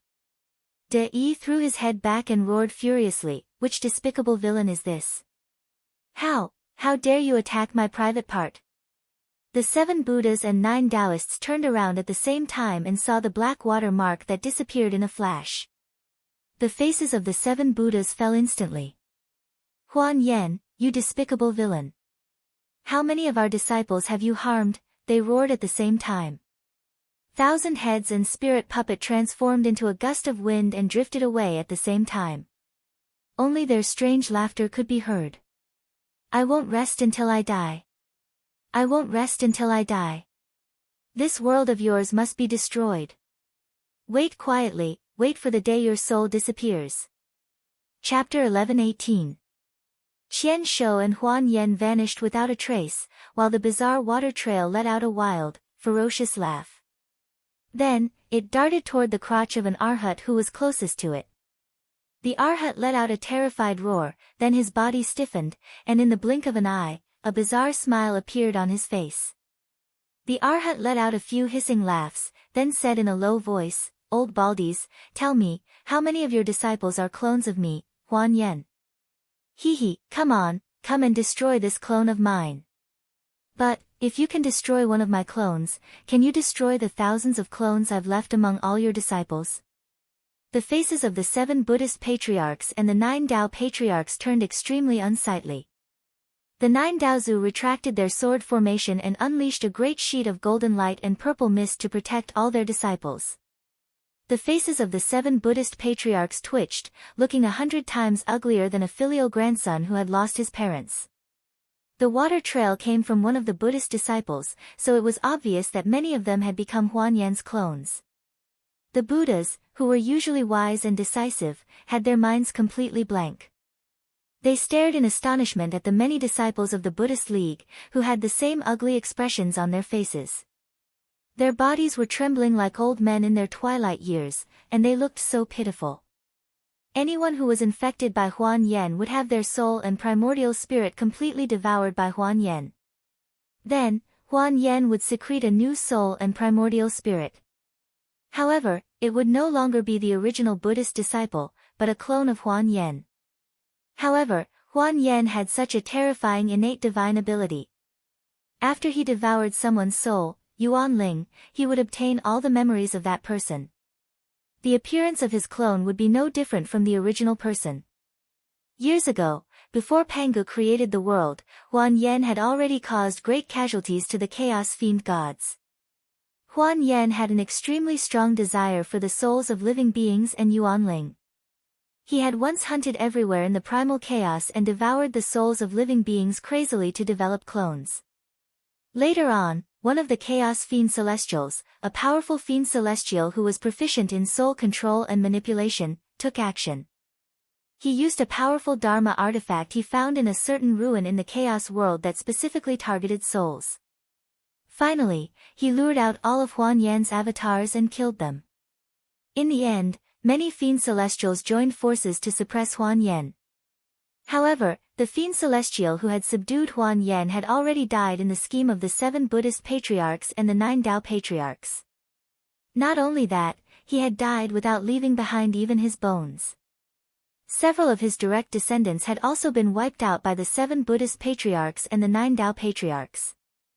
The powerful instrument that was specially used to deal with souls was also missing in the fierce battle. How could the 7 Buddhist patriarchs and 9 Taoist priests find such a natural enemy with a face illusion? Some of the Buddhist disciples must have become Huan Yen's doppelgangers, but how many doppelgangers did he possess? 10? 100? Or more? Did he infect ordinary arhats and bodhisattvas, or Buddhas whose loss would make the 7 Buddhist patriarchs grieve? Could he have even infected the revered ones? The hearts of the 7 Buddhist patriarchs were bleeding. The Wawang clan's ambush had just cost them dozens of revered ones, and now, another batch of elite disciples might have been infected by Huan Yen. It was like carving out a piece of flesh from their hearts. The 9 Daozu's expressions were unsightly as well. Purple-browed Daozu said in a deep voice, "Fellow Taoists, please decide quickly what to do. If the Buddhist League can't tell if someone has been infected by Huan Yen," Buddha guarding heart laughed coldly and scolded in a low voice, "are we going to kill all of these disciples just because we can't tell if they have been infected by Huan Yen? Huan Yen, tell me the truth. Have you infected any of the Tao League's disciples?" The Arhat who was possessed by Huan Yen laughed strangely and said, "Yes, of course. How could there not be any? Not only have some of the Tao League's disciples become my clones, but there are also a few great sect leaders among them. Hee, for example, Grand Magus Lao Ai, you like to wear red pants, don't you?" Lao Ai's face turned pale with fear. "Master," he cried out hastily, "I am not possessed by that fiend." The 9 Tao fathers glanced suspiciously at Swanee. Violet Brows didn't say a single word, then casually lashed out with his whip, smashing it against Swanee's head. Lao Ai gave a muffled grunt as he was knocked unconscious by the whip. Tao Father Longbrows casually pointed his finger out, sending out a strand of purple energy that was as thin as gossamer threads into Tao Father by Mion's 7 apertures. In the blink of an eye, it had circulated through all the vital acupoints in his body, completely sealing off all his cultivation base. Dei, who was standing off to the side and rubbing his tailbone with all his might, suddenly laughed and said, "Why are you making everyone so anxious? Why don't you just pull down your pants and look at the tailbone of those who are possessed and those who are not? Those with scars on their tailbones must have just been possessed. As for those without scars..." Before Dei could finish his words, the expression of the Arhat who was possessed by Huan Yen changed abruptly. Among the Buddhist disciples, many revered ones, ancient Buddhas, and Buddhas who were turned into clones by Huan Yen trembled slightly, and their Buddhist light shone brightly at the same time. The brightness of the Buddha's halo on the surface of their bodies was extremely low. It was like the flickering light of a firefly's tail under the sun. It was simply insignificant. But in the eyes of the 7 Buddhist patriarchs and 9 Tao patriarchs, this tiny fluctuation of Buddhist energy was even more striking than 1,000 suns suddenly appearing in the dark night. They attacked at the same time. Immense immortal energy and Buddhist energy turned into invisible chains, sealing these revered ones who had Buddhist energy ripples in their bodies. The Arhat that was infected by Huan Yen roared in anger, "Great E-Supremacy, I, Huan Yen, will fight you to the death." De E-Supremacy rubbed his tailbone and sneered as he gave the Arhat a huge middle finger. The 7 Buddhist patriarchs and 9 Tao patriarchs had a strange expression on their faces. The problem that gave them such a headache was solved with just a few words from Dei. Daozu and Buddhas felt a little embarrassed, but at the same time, they heaved a long sigh of relief. Just now, their divine senses had swept across the many Buddhist and Taoist disciples present. Sure enough, there was a nearly invisible black spot on the tailbone of those who had experienced a strange change in their Buddhist energy. They had used their Buddhist energy to heal this black spot. Tao Father Violet Brow grinned as he glanced at the Grand E-Exalt, then laughed dryly. "Grand E-Exalt, your body truly is powerful. If it wasn't for the fact that Huan Yen chose the wrong person, she probably would have already succeeded on your body. No one would know how she managed to invade the bodies of these Buddhist disciples." The Arhat who was possessed by Huan Yen trembled with anger. There were so many powerful clones, and he didn't even have the time to absorb their powerful essences into his body. If he could replenish the essences of so many clones, he could recover at least half of his cultivation base when he destroyed the sacred world. Although it was only half of his cultivation base, it was more than enough to wreak havoc in Panga world. He hated it.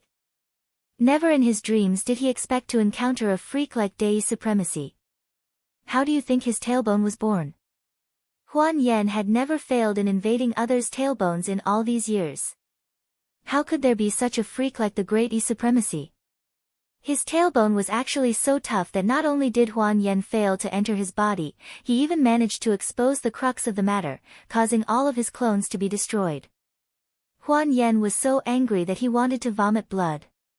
If his cultivation base was higher and he hadn't used up so much essence, he would have been able to invade Dei Supremacy's body no matter how tough it was.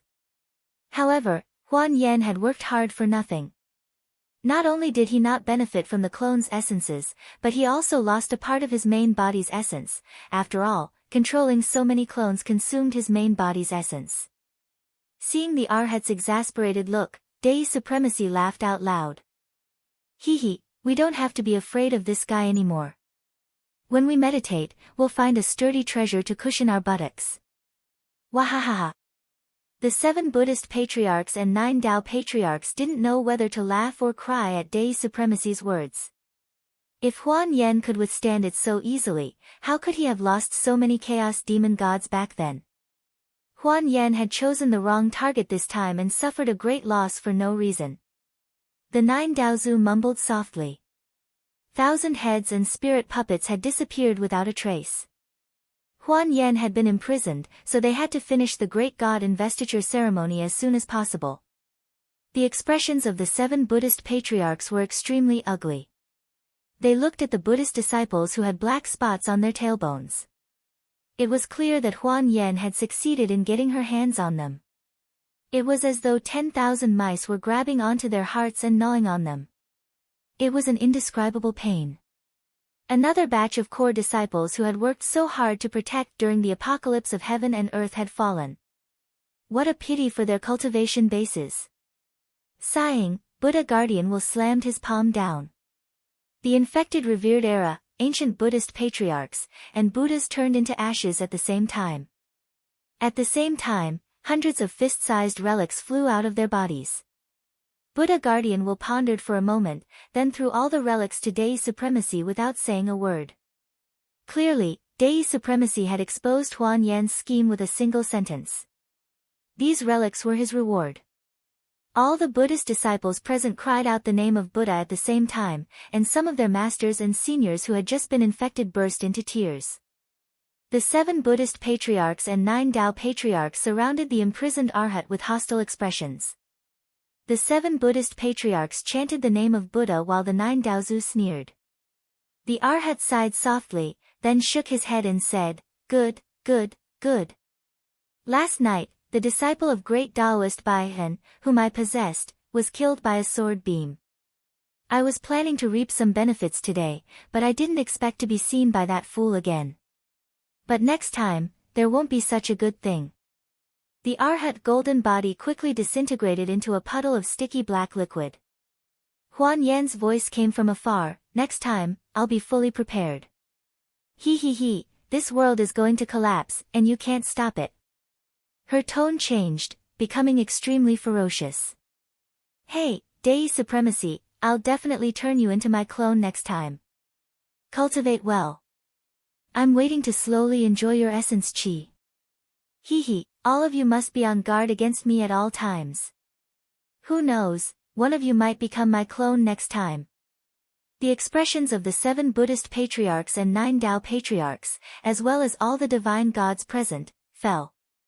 Huan Yan's departure would bring them endless troubles in the future. Even if it were a Tao-breaking expert, who could be on guard against thieves all day long? Chapter 11:19. Back on Pangu continent, the 7 Buddhist patriarchs and the 9 Tao patriarchs had banished 1,000 heads, Ling Wu, and Huan Yen, the 3 breakers, and continued with the investiture of the gods. There were so many gods of the 3 realms that needed to be conferred, and so many positions that needed to be coordinated, as well as unusual beings such as Supremacy and esteemed Shoujua. Without 3 to 5 months, how could the gods of the 3 realms be conferred?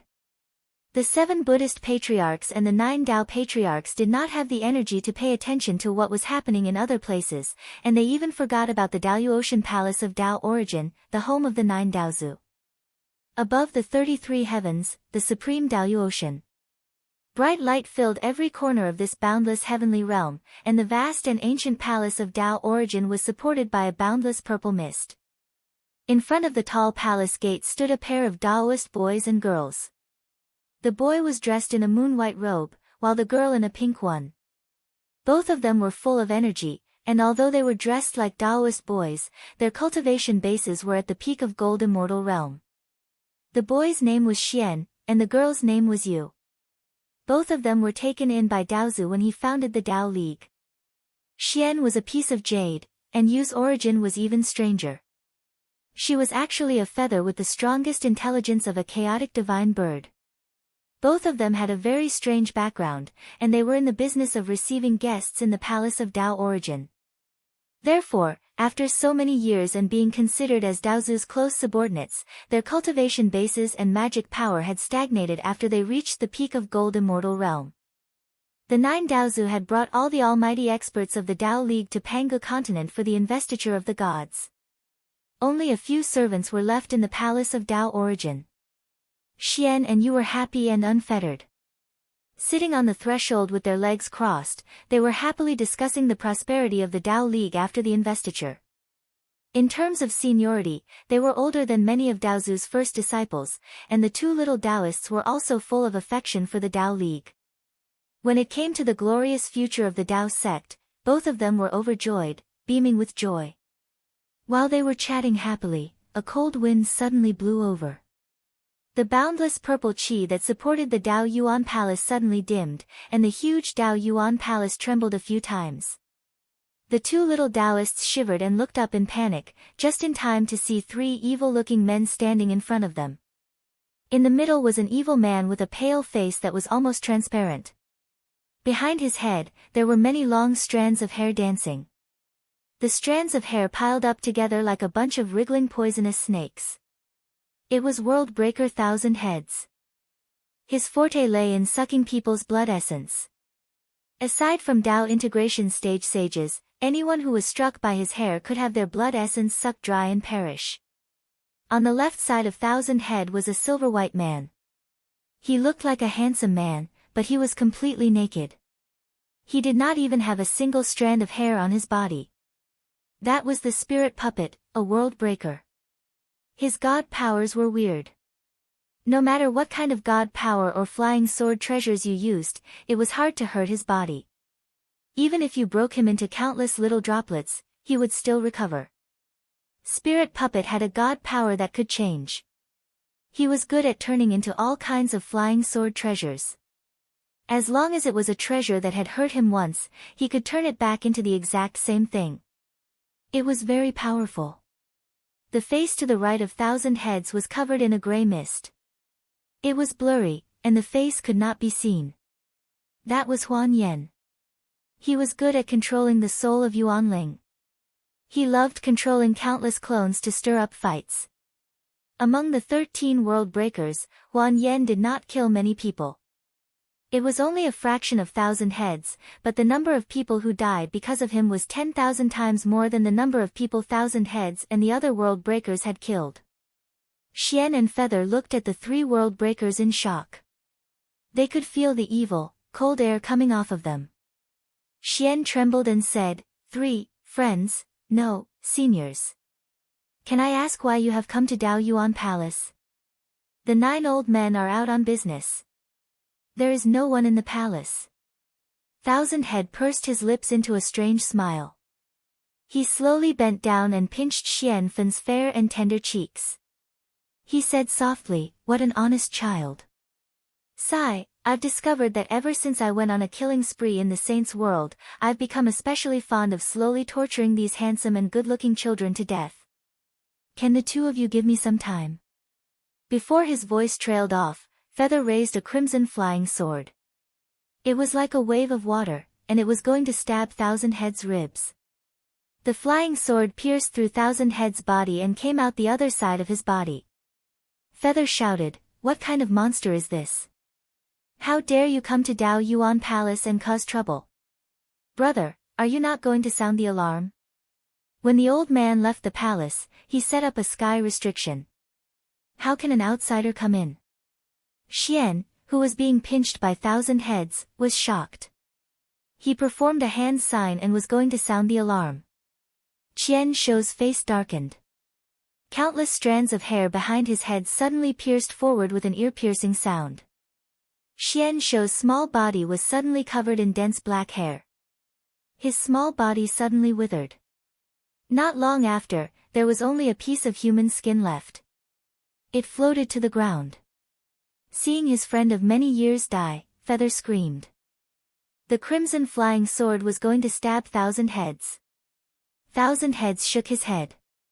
Qian Shou shook his head and allowed the flying sword to randomly stab his body. He gently reached out to hold Feather's little face and said in an extremely gentle voice, "What a cute little girl. Unfortunately, I'm not very interested in women. If Yang Xian was here, he would have a lot of fun.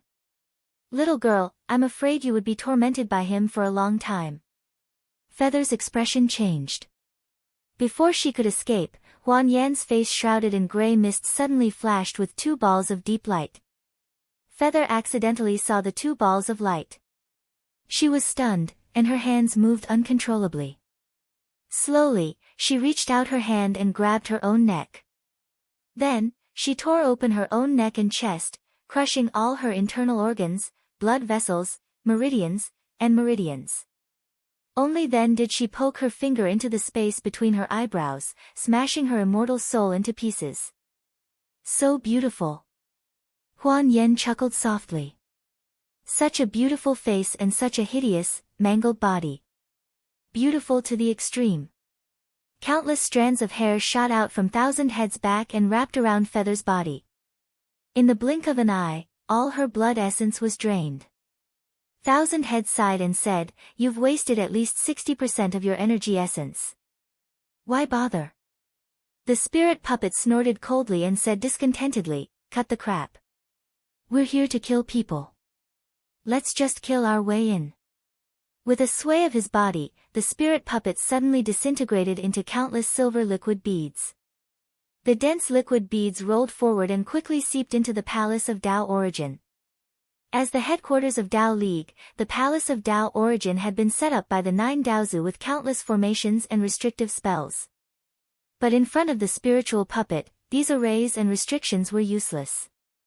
Like flowing mercury, the liquid droplets invaded the Palace of Tao Origin, penetrated into the core of these arrays and restrictive spells, and pulled out all the immortal stones, energy stones, and all the magical treasures that were used to guard the bases of these arrays and restrictive spells. As I expected, the formations used by these people are not beyond the range of the formations used by the sages in the sacred world.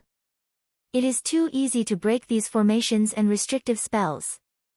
It only took the spirit puppet the time to finish a pot of tea to completely destroy all the formations and restrictive spells in the dozens of courtyards of the Palace of Tao Origin. He sneered and criticized the Daozu's formations. After that, countless liquid beads flowed back and reformed into his body. While stroking a strand of hair, Thousand Heads laughed sinisterly and said, "Of course. All the living beings in this world are merely the spiritual projections of those powerful living beings in the sacred world after they were destroyed. All their understandings of the heavenly Tao came from those living beings in the sacred world. How can their knowledge and understanding surpass those dead ghosts of the saints' world?" Taking a deep breath, Thousand Heads said in an intoxicated tone, "I can smell the fragrance of flesh and blood. It's sweet and rich, and I'm getting excited." Huan Yan giggled and said, "The flesh and blood are yours, but the soul, Yuan Ling, is mine. Spirit puppet, go around and kill all the living beings here, except for the few we need." Thousand Heads gave a few strange laughs. Countless strands of hair shot out from the back of his head and pierced in all directions. In the blink of an eye, the Palace of Tao Origin was wrapped up by layers of hair. With a sway of his body, Huan Yan transformed into countless strange black water streaks that pierced in all directions. After that, miserable howls of terror rang out everywhere in the Palace of Tao Origin. The spirit puppet snorted disapprovingly. His body disintegrated once again, but this time, he did not transform into countless liquid beads. Instead, he transformed into several thousand 3-feet-long whips, lashing them in all directions while glowing with a bright yellow light. As the spirit puppet unleashed its full power, the palaces and pavilions in the Palace of Tao Origin collapsed one after another. The Taoists who were hiding in these palaces and pavilions were all smashed to pieces by the whips. Qian Shou's hair absorbed the blood and flesh of the dead Taoists to its heart's content, while Huan Yan happily absorbed the souls of the dead. The Taoists who worked in the palace of Tao Origin were at least golden immortals. In the huge palace of Tao Origin, there were more than 100,000 Taoists who worked in the palace of Tao Origin, such as those who lit fires, carried water, planted herbs, concocted pills, washed and cleaned, brewed tea, and guarded the door. All the Taoists were killed by the spirit puppet. Thousand Heads and Huan Yan absorbed the souls without restraint, and their faces quickly turned much better. As they killed and devoured, the three of them gradually arrived at the backyard of the palace of Tao Origin. In a great hall in the backyard, Liu Bang, Shao He, Han Xian, and a group of his trusted subordinates were being suppressed by a spirit talisman. Seeing Huan Yan and the other two walk into the hall, Liu Bang hurriedly shouted, "Master, save me! Master, save me!" Huan Yan let out a few weird laughs. He shook his head and softly scolded them for being trash. Then, he looked at the soul puppet. The spirit puppet's body shook, and dozens of liquid beads flew out from its body. They circled around the spirit talisman a few times and destroyed it. 15 minutes later, the palace of Tao Origin had become a land of death. Thousand Heads and the other two led Liu Bang and the rest out of the palace of Tao Origin. The spirit puppet casually shot out a silver light, and the palace of Tao Origin silently collapsed. In the blink of an eye, it turned into countless yellow sand and dust that scattered with the wind. Chapter 11:20. Outside the chaos, amidst the nebula, Wu Qi and his company stood on the back of Ninetails, looking at the extraordinarily beautiful starry sky with a smile on their faces. The planet where Carefree Heavenly Realm was located had been driven far away by the Stardust Tide, and it was now covered with huge mushrooms. Furthermore, after being trained by Wu Qi, these mushrooms had barely formed sentience, and were branded with a spiritual mark by Wu Qi. They had become the best gatekeepers of Carefree Heavenly Realm. Who would have thought that such a tiny Carefree Heavenly Realm was hiding in the boundless nebula outside the chaos? Let's go back and find the ancient sacred palace. Wu Qi waved his hand and laughed heroically, "Our foundation is here. Even if Panga world is destroyed, it has nothing to do with us. Whether we can eat and drink well in the ancient sacred palace or be a coward, it all depends on our luck." After a long time of work, Wu Qi had finally gained complete control of Carefree Heavenly Realm. Ordinary humans, longbow people, heavenly ghosts, and the dragons brought by Ao Buzan had each occupied a vast and fertile land in Carefree Heavenly Realm. The Underhand sect became the only immortal sect in Carefree Celestial Realm, and those demons who used to recite poems and compose essays, as well as the arts of zither, chess, calligraphy, and painting, had all become disciples of the Underhand sect. An old Taoist, clad in a green Taoist robe and a large overcoat woven from white crane feathers, stood in front of Wu Qi. His face was simple and unsophisticated, and he was shrouded in a clear mist. He bowed deeply to Wu Qi and said, "Just go. With me in charge of Carefree Heavenly Realm, nothing will go wrong." This old Taoist was a new incarnation of Wu Qi, apart from Dei supremacy and Reverend Shoujua. Wu Qi called him Recluse Carefree, and from now on, everything in Carefree Heavenly Realm would be managed by him. Hermit Carefree's cultivation base was almost the same as Wu Qi's, but his magical power was much weaker.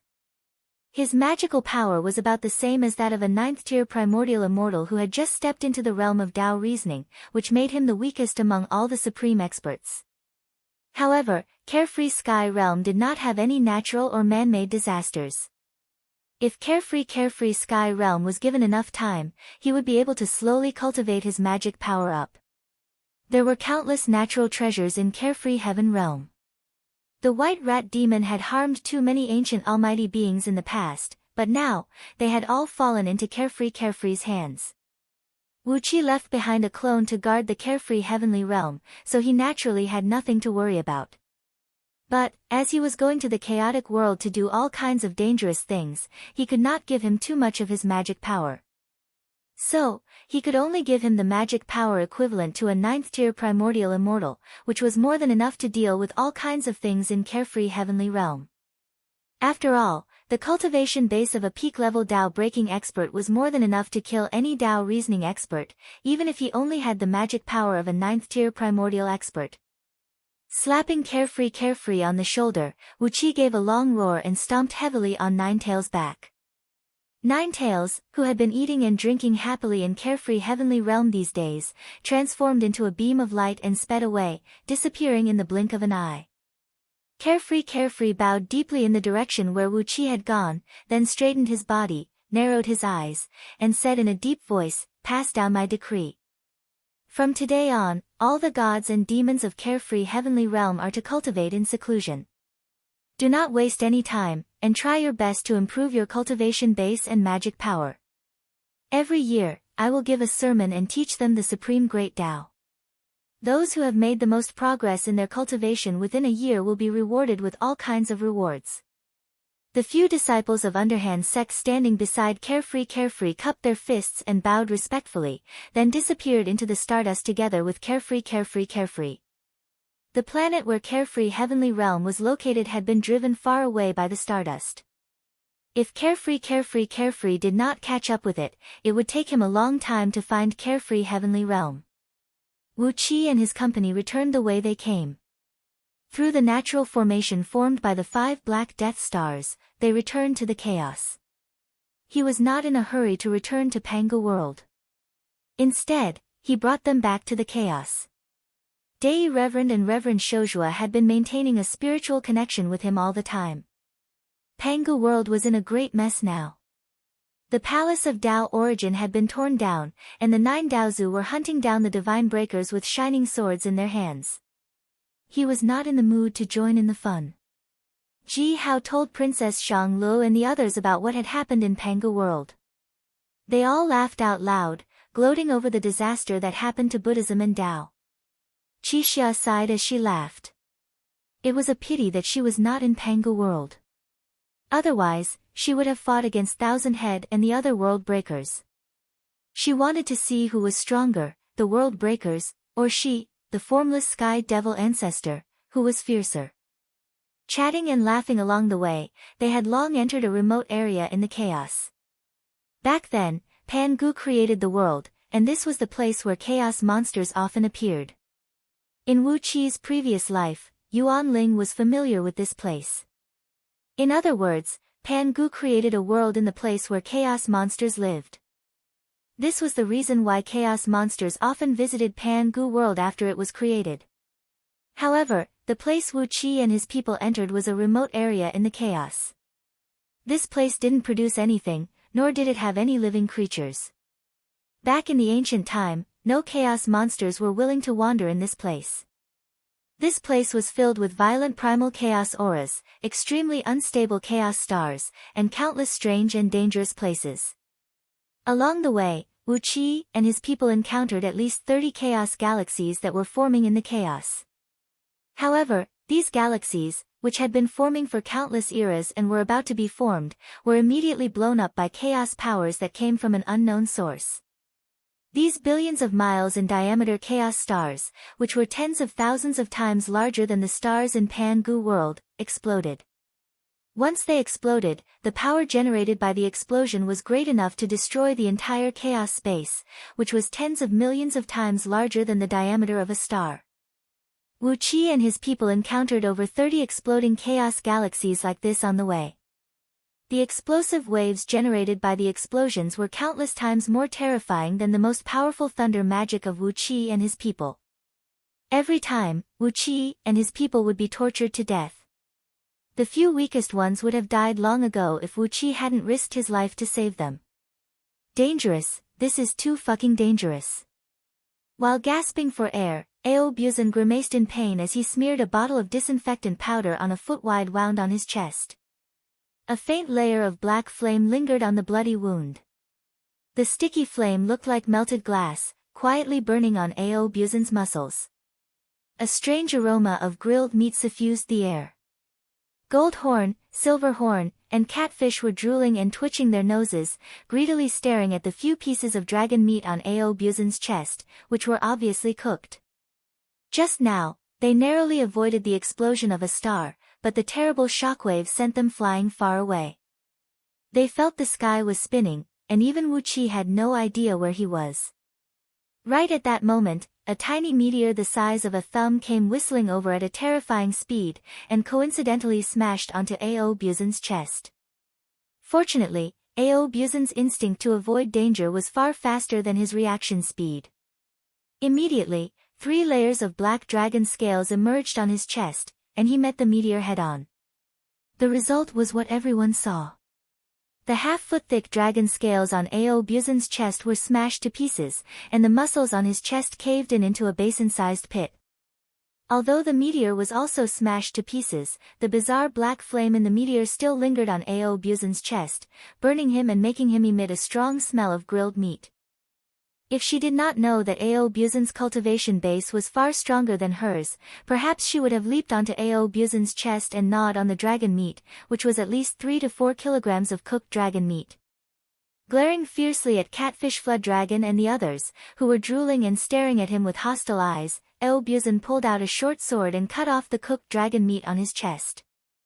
Gnashing his teeth in anger, he threw his head back and gave a loud howl into the sky, then opened his mouth and swallowed all the roasted meat. While chewing on his own flesh, Ao Busan smiled at the unsightly faces of the others and said, "I never thought Lao Tzu's meat could taste so sweet. Io, what the hell is this thing? Why does it hurt Lao Tzu so much?" Wu Qi collected a few fragments of meteorites from Ao Busan's chest and examined them carefully, then nodded and said with a smile, "So, this is what you're looking for? Do you still remember the incident that stirred up a storm in those years? Do you remember the marriage of Azure Sparrow God to Black Bat Fiend?" Her head was suddenly smashed in front of everyone, and half of her body was burned to ashes by a black flame. What Wu Qi was talking about was a very famous unsolved case among the Chaos Fiend gods. Azure Sparrow God, who was famous for her beauty and singing voice, was married to Black Bat Fiend. As a result, she was killed on the spot by an unknown attack in front of everyone. Black Bat Fiend was a famous overlord among the Chaos Fiend gods. When he saw that the beauty was about to fall into his hands, but was suddenly killed by a dead beauty, he lost his temper and brought his men to hunt down the murderer. As a result, he caused a great bloody storm among the Chaos Fiend gods, and killed at least tens of thousands of them. But judging from what happened today, it was not some evil Chaos Fiend god who killed Azure Sparrow God, but this little meteor that came out of nowhere. Just now, Wu Qi didn't see the trajectory of this little meteor clearly. Its flying speed was at least hundreds of times faster than Wu Qi's fastest flight light. If this thing was made by someone, then that person's cultivation must have reached an unimaginable level. If this thing was born naturally, then what kind of dangerous place could give birth to such a terrible thing? With the defensive power of Ao Busan's dragon scales, even 3 layers of dragon scales were smashed in one blow. This attack was almost comparable to a full blow from Wu Qi. This time, everyone came to find the ancient sacred palace, but Wu Qi barely retained a little impression of the ancient sacred palace. After all, in his previous life, he had secretly followed the 7 Buddhist patriarchs and 9 Tao patriarchs to the ancient sacred palace, and he had forgotten the specific way. He would just treat it as a sightseeing tour along the way. Now that such a strange little thing had appeared, Wu Qi was very interested in its origin. Although the risk of sightseeing in the chaos world was a little higher, when Wu Qi called out, everyone followed him excitedly and flew in the direction where this little meteor came from.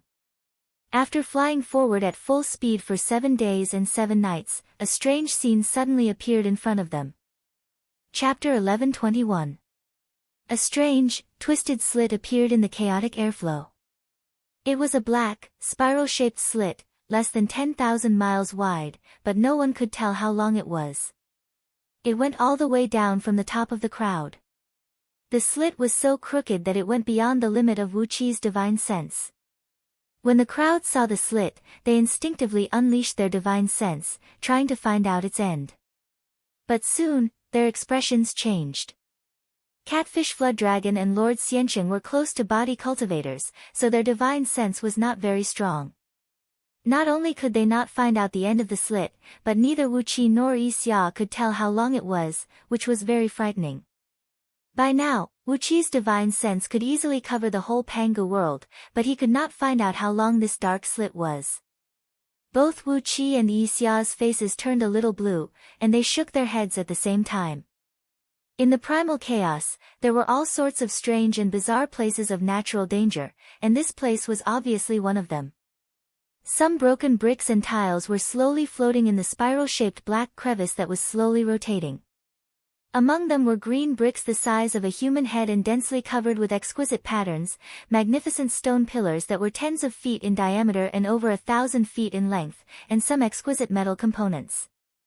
These metal components were cast into the shapes of beautiful flowers, birds, insects, fishes, and all kinds of humanoid creatures. Each of them glowed with a soft light, and the raging chaotic airflow could not get close to these broken bricks and metal components.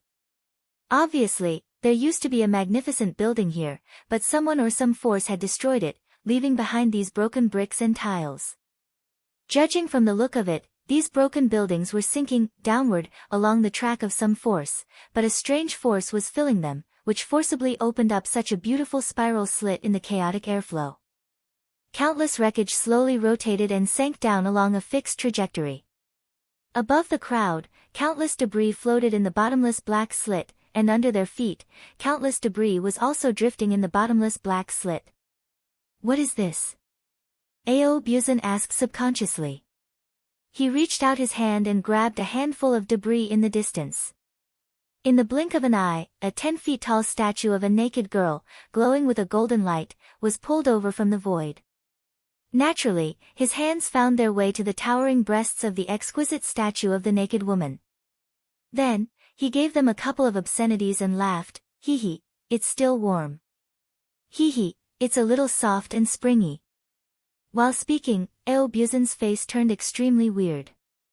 While standing beside him, Wu Qi and the others had goosebumps all over their bodies, staring at the statue in horror. It looked like a statue made of metal, but in fact, it was emitting an extremely faint aura of life. This statue of a naked woman who was in an incomparably beautiful dance pose seemed to have been forcibly transformed into a metal statue by a powerful being with great magic power. However, the divine arts and magic power of the great divinity were incomparably terrifying. The statue of the naked woman actually maintained a certain amount of life force. Although it was made of metal, it had a bit of flesh and blood attribute. Her life didn't end, she was just sealed inside the statue. Subconsciously, he reached out his hand and touched the arm of the statue a few times. As Ao Buzan had said, the statue was warm to the touch, and it had a soft elasticity to it. It was as if he was touching the flesh and blood of a beautiful woman, not a metal statue. However, with his spiritual power, he found that this statue was just a piece of metal. The only difference was that her internal organs, meridians, and blood vessels were no different from those of a living human being. There was even a thick and heavy liquid flowing slowly in her blood vessels like mercury, and there was even a very subtle spiritual fluctuation near her brain. Amazing! What an incredible method! Looking at this statue, Wu Qi shook his head in amazement. Ao Buzan swallowed his saliva. He stared at the statue maliciously and murmured in a low voice, turning a body of flesh and blood into metal, "TSK, it can be done with some evil spells, but it can still maintain the elasticity of the skin and the life force. But to still maintain the elasticity of the skin and the breath of life, this, just how powerful is this ability?" Shaking his head, Ao Buzan put the statue into his spirit space, then smiled at Wu Qi and asked, "Master, do you think this girl can give birth to a baby? Will the baby we give birth to have a body of flesh and blood, or a body of metal? TSK, the strength of her body is really scary. Just now, I tried my best to rub her chest, but it didn't leave any mark. If the crystallization of love between her and me can have such a strong body, TSK, tisk." Hugging a metal statue and groaning with all his might. A few beads of cold sweat broke out on Wu Qi's forehead. Subconsciously, everyone took a few steps back, cautiously staying away from Ao Buzan. Only this perverted dragon could do such a thing, couldn't he? Sowing seeds all over the world, he didn't even let go of a metal statue. Although this was a metal statue with life aura, the plot was too strange. Just imagining it in one's head would send chills down one's spine. Laughing dryly, Wuqi left Ao Buzan and ignored him. He quickly scanned the surroundings with his divine sense. Fortunately, although there were still a few similar statues around, they were either missing arms or legs and had lost their life force, or they were male statues. Ao Buzan had no interest in men. Shaking his head, Wuqi pointed up. Immediately, the group of people rose into the air and quickly flew upward, following the debris that was slowly falling down from above. Along the way, Wuqi kept casting divine powers to help the group speed up. After flying upward for more than a month, a mass of light finally appeared in front of them, and in the light, a huge building that was slowly disintegrating. The building covered a large area, tall and luxurious, and its style was similar to the temples in the Acropolis of Athens that Wuqi knew. The building measured tens of millions of miles in both length and width, and contained countless palaces and pavilions. Just by looking at the ruins and the exquisite carvings on the stairs and stone pillars, one could tell how luxurious this building must have been in the past. But now, such a huge building was slowly disintegrating like sugar sinking into hot water, disintegrating from all directions. The speed of disintegration was very slow. Wuqi estimated that in about a year, the surrounding buildings, which were about a foot wide, would disintegrate into pieces. Judging from this, the original scale of this building was even larger, but as time went by, its area had been shrinking. Wuqi had no idea how long it had existed here, or how large its original area was. However, Wuqi had a bold guess. Perhaps, this magnificent palace was built by those powerful creatures in the Holy Realm, and after the Holy Realm was destroyed, this building was lost in the chaos. After the Holy Realm was destroyed, countless chaos fiend gods were born in the chaos, and after that, Pan-gu created the world. After that, countless eons had passed. This building slowly disintegrated in the chaos. If Wuqi and the others had not accidentally come to this place, perhaps even if someone was lucky enough to come to this place many years later, they would not be able to see this splendid ancient building again. Sighing slightly, Wuqi felt sorry for those powerful creatures in the Holy Realm, and for the once glorious civilization of the Holy Realm. Wuqi glanced at this tens of millions of miles in both width and length, which still had many, more or less, well-preserved buildings. Then, he carefully activated the heaven refining cauldron and released a stream of light, enveloping the entire building. The light released by the cauldron was still hundreds of thousands of miles away from the building, when a dim light, which was hundreds of times thinner than a fine silk, flashed across the air and disappeared. Not good. Wuqi only saw a few twisted spell symbols flash within the dim light. Oh no! He shouted out loud, then saw the light suddenly roll back and violently bump into the heaven refining cauldron. If the light released by Wuqi was a stream, then the light that rolled back had become a vast ocean. The boundless light bumped into the heaven refining cauldron. Wuqi felt that his internal organs were twitching, as if all the pre-world energies in his body were being squeezed out. 5 colored blood spurted out from his eyes, ears, nose, and mouth, while his divine soul suffered a piercing pain. He was nearly sent flying out of his body. Tens of cracks appeared on the cauldron. Looking at those cracks, Wuqi even wanted to die. In his previous life, it was with this cauldron that old man Yuanling built his reputation as the #1 grandmaster in alchemy and artifact crafting. But now, the cauldron was nearly completely destroyed by the backlash from the light. Hastily, Wuqi retracted the cauldron back into his body. Sensing the mournful cry coming from it, Wuqi felt like weeping, but no tears came out. To go for wool and come home shorn, only God knew how much time and effort it would take for Wuqi to fully nourish this cauldron. Princess Zhanglu and Yi Xia cried out in alarm. They rushed to Wuqi's side in a panic, placing both of their little hands on Wuqi's back and injecting an enormous amount of energy into Wuqi's body. Silently exercising the scroll of stealing, Wuqi helped Princess Zhanglu and Yi Xia to ease the pain in his body. Clenching his jaws tightly, he stared fixedly at the ruins and sneered. He said in a low voice, "I was careless and suffered a great loss. After all, this might be a ruin left behind by the sacred realm. I was too careless, too arrogant. Let's stay here for a little longer. Be careful, and see if we can find some benefits from this place." Seeing that Wu Qi was severely wounded just by trying to collect the ruins, Buzan and the others became extremely cautious. They stared at the huge ruins in front of them with vigilance, as if they had seen some wild beasts. Everyone knew that this ruins was many times more powerful than any wild beasts, but it was also a good place for them to train themselves. If they could not conquer a ruin that had been disintegrated for countless years, how could they go to the ancient sacred palace, which was a well-preserved ruin of the sacred realm? Taking a deep breath, Wu Qi pulled Wu Chang out from the heaven-refining cauldron and threw him towards the ruins. Wu Chang let out a furious roar and flew toward the ruins at top speed. Chapter 11:22. With a shrill howl, Wu Chang was thrown hundreds of thousands of miles away by Wu Qi. After being imprisoned in the heaven-refining cauldron for so many days, Wu Chang had been in a daze.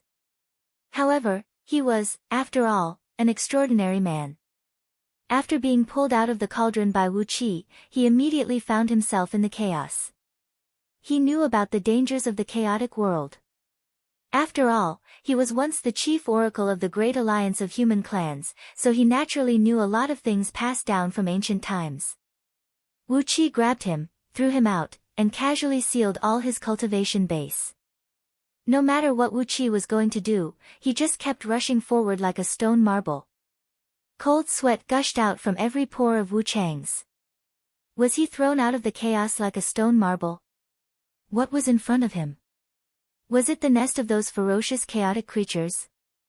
Was it a terrifying natural stronghold that could kill a zenith heaven golden immortal in an instant? Or was it some other terrible place that he could never escape from?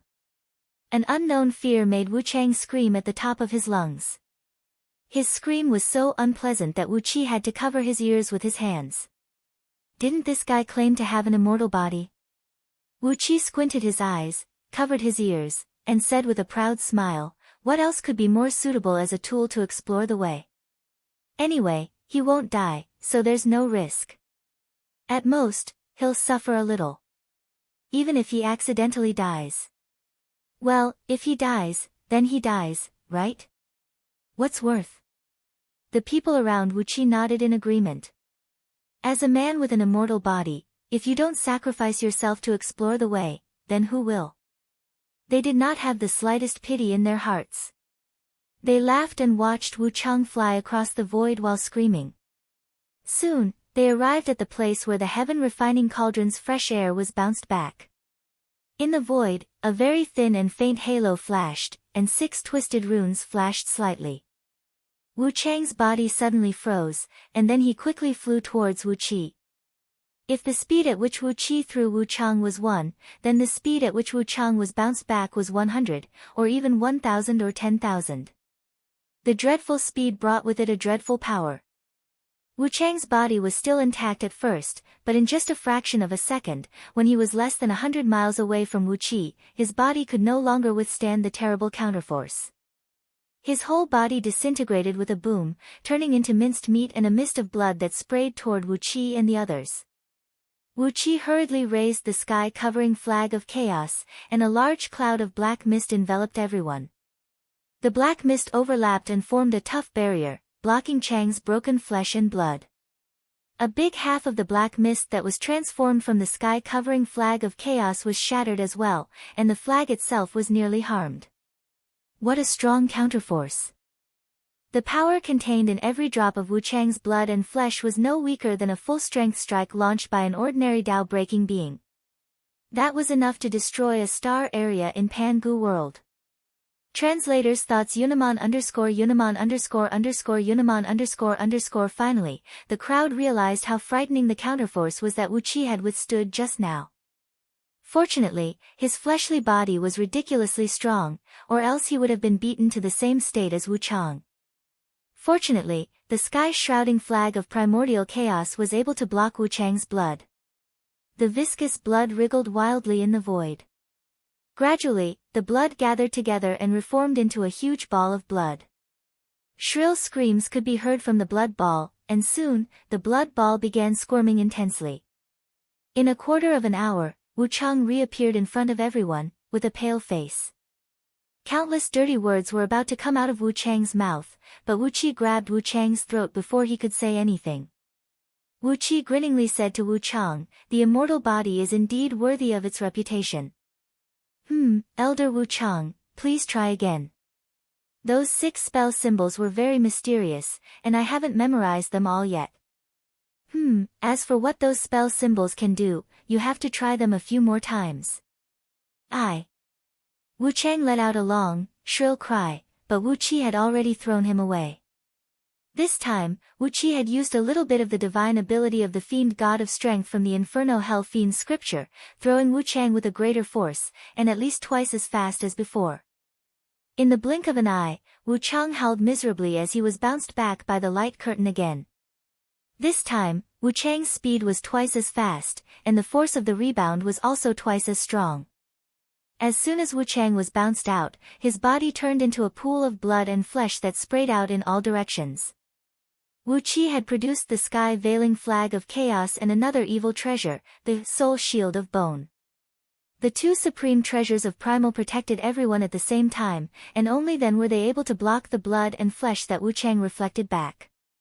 The sky-covering flag of chaos was still intact. After all, it was a primordial treasure that Wu Qi had refined with his blood and life essence. However, the ghost bone shield, which was obtained from Daozu's evil treasure, was slightly damaged. At least 3,000 white bones on the shield, which was made up of tens of thousands of tiny spirit bones, were shattered by Wu Chang's flesh and blood. After all, Wu Qi did not seriously refine these evil treasures, and he only took them out for temporary use. Naturally, their power was not as strong as the sky-covering flag of chaos. Looking at the damaged ghost bone shield, everyone could not help but click their tongues in amazement. The restriction in front of them was indeed mysterious and unpredictable. It could actually reflect flesh and blood with a terrifying power that was enough to destroy a primordial treasure. At the same time, they were also surprised by Wu Chang's strong vitality. This guy actually condensed another blood ball, and in just a quarter of an hour, he once again condensed into a human form. This time, before Wu Qi could strangle his neck, Wu Chang shouted loudly, "Bastard, rascal, how dare you bully me like this? You!" Ao Buzan strangled Wu Chang's neck with both hands, so that he could not say another word. Ao Buzan gave Wu Qi a simple and honest smile and asked, "It seems like those 6 runes are really mysterious and unfathomable. I've read them twice just now, but I've only remembered the appearance of 2 of them. It seems that I have to throw this guy out a few more times. Hee, this time, let's see what I can do." Wu Qi nodded with a smile on his face, then produced 2 more evil supreme treasures and prepared them. Grabbing Wu Chang's neck, Ao Buzan spun him dozens of times as if he was throwing a hammer. When Wu Chang's neck was about 3 feet long, Ao Buzan let out a loud laugh and threw Wu Chang out. Wu Chang let out another sharp and long roar, and his body was once again thrown towards the restriction tens of thousands of miles away. Light flashed, and the 6 spell symbols flashed again. This time, Wu Qi and the others all concentrated on memorizing the appearance of the 6 spell symbols, and the flow of the light inside them.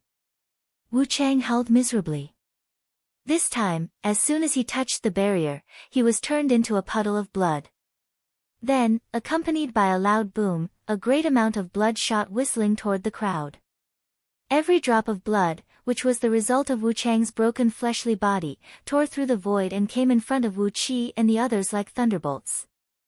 This time, the 2 defensive ultimate treasures, the ghost-skinned green spirit flag and the myriad poison mystic light shield, were shattered by the reflected blood. Even the black mist spurted out by the sky-covering flag of chaos was shattered by 70%, and the sky-covering flag of chaos was almost hurt. However, the group of people also found that the more strength they used to throw Wu Chang, the longer the restriction would appear, and the longer the 6 spell symbols would appear. Therefore, the group of people could remember the shapes of the 6 spell symbols and the flow of the energy inside them more clearly. When Wu Chang's body reformed, Wu Qi and the others discussed for a while. Then, the group of people laughed and stood in a strange formation of the 8 trigrams. This time, no one threw Wu Chang. Instead, everyone's magic power was gathered in the formation. Everyone's magic power was transformed by the formation, and turned into a huge force that wrapped Wu Chang up and shot him out. This time, the power that Wu Chang carried was at least 100 times greater than when Wu Qi and Ao Buzan threw him out alone, and the speed was much faster. The thin restriction flickered violently, and the restriction lasted in the void for a breath's time before slowly dissipating. This time, Wu Chang was not reflected back, because his body was exploding and shattering crazily in the restrictive formation. In just a blink of an eye, he had turned into a plume of thick, blood-red smoke. Even the plume of smoke was quickly cut into pieces amidst the blinking light of the restrictive formation. All the power of the restrictive formation was used to deal with Wu Chang, and not a single bit of it leaked out to attack Wu Qi and the others. After a breath's time, a wisp of bloody smoke gathered in the void, and then slowly turned into a sticky ball of blood. Soon, Wu Chang, who had an ugly expression on his face, was formed again. This time, Wu Qi could not help but clap his hands and exclaim, "It's indeed an immortal body. It's really powerful. Oh, Wu Chang, you're really the best cannon fodder in the world." Wu Chang knelt weakly in the void. He trembled as he looked at Wu Qi and the others. Suddenly, he screamed at the top of his lungs, "Kill me, please kill me.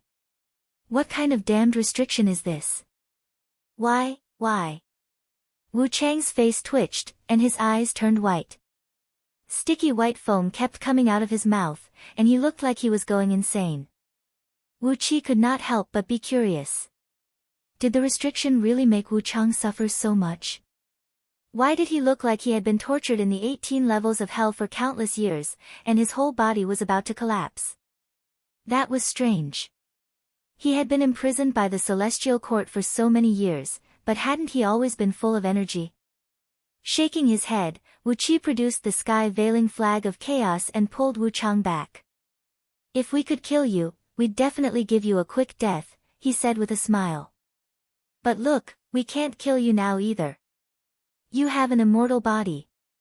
Ao Buzan gently patted Wu Chang's cheek and said with a smile, all right, what's the point of crying when you're a man? Now that things have come to this, just accept your fate. Aren't we just asking you to test the enemy's restriction? You make it look like your mother died.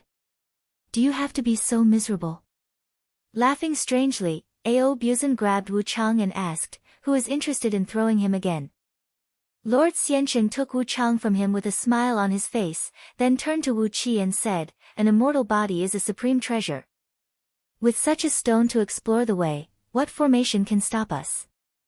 This is a treasure." The crowd burst into laughter, and Wu Chang was thrown out again. Chapter 11:23. "Kill me!" A long and shrill cry shook the heavens and the earth, but no one paid attention to it. Wu Chang, who was on the verge of death, lay weakly on a piece of white cloud. His eyes were unfocused as he stared at an unknown spot in the distance. Some parts of his body were charred as if he had been struck by lightning. Some parts of his body were covered with a thin layer of ice as if he had been frozen by ice and snow. Some parts of his body were bloody as if he had been bitten by wild beasts. Some parts of his body were fragmented and sticky as if someone had pounded them and glued them back together. Although he had an immortal body, every time he recovered his body, he would consume a portion of his essence qi. If his essence qi was used up, Wu Chang would have to wash his hands and absorb the spiritual qi from the outside world to replenish his body. However, at this moment, Wu Chang was in the midst of chaos. There was violent chaotic spiritual qi all around him. Among everyone present, only Wu Qi, Ao Buzan, Princess Shanglu, and Yi Xia could absorb and use this chaotic spiritual qi. For the others, absorbing the chaotic spiritual qi was like taking a huge poison. They were courting death.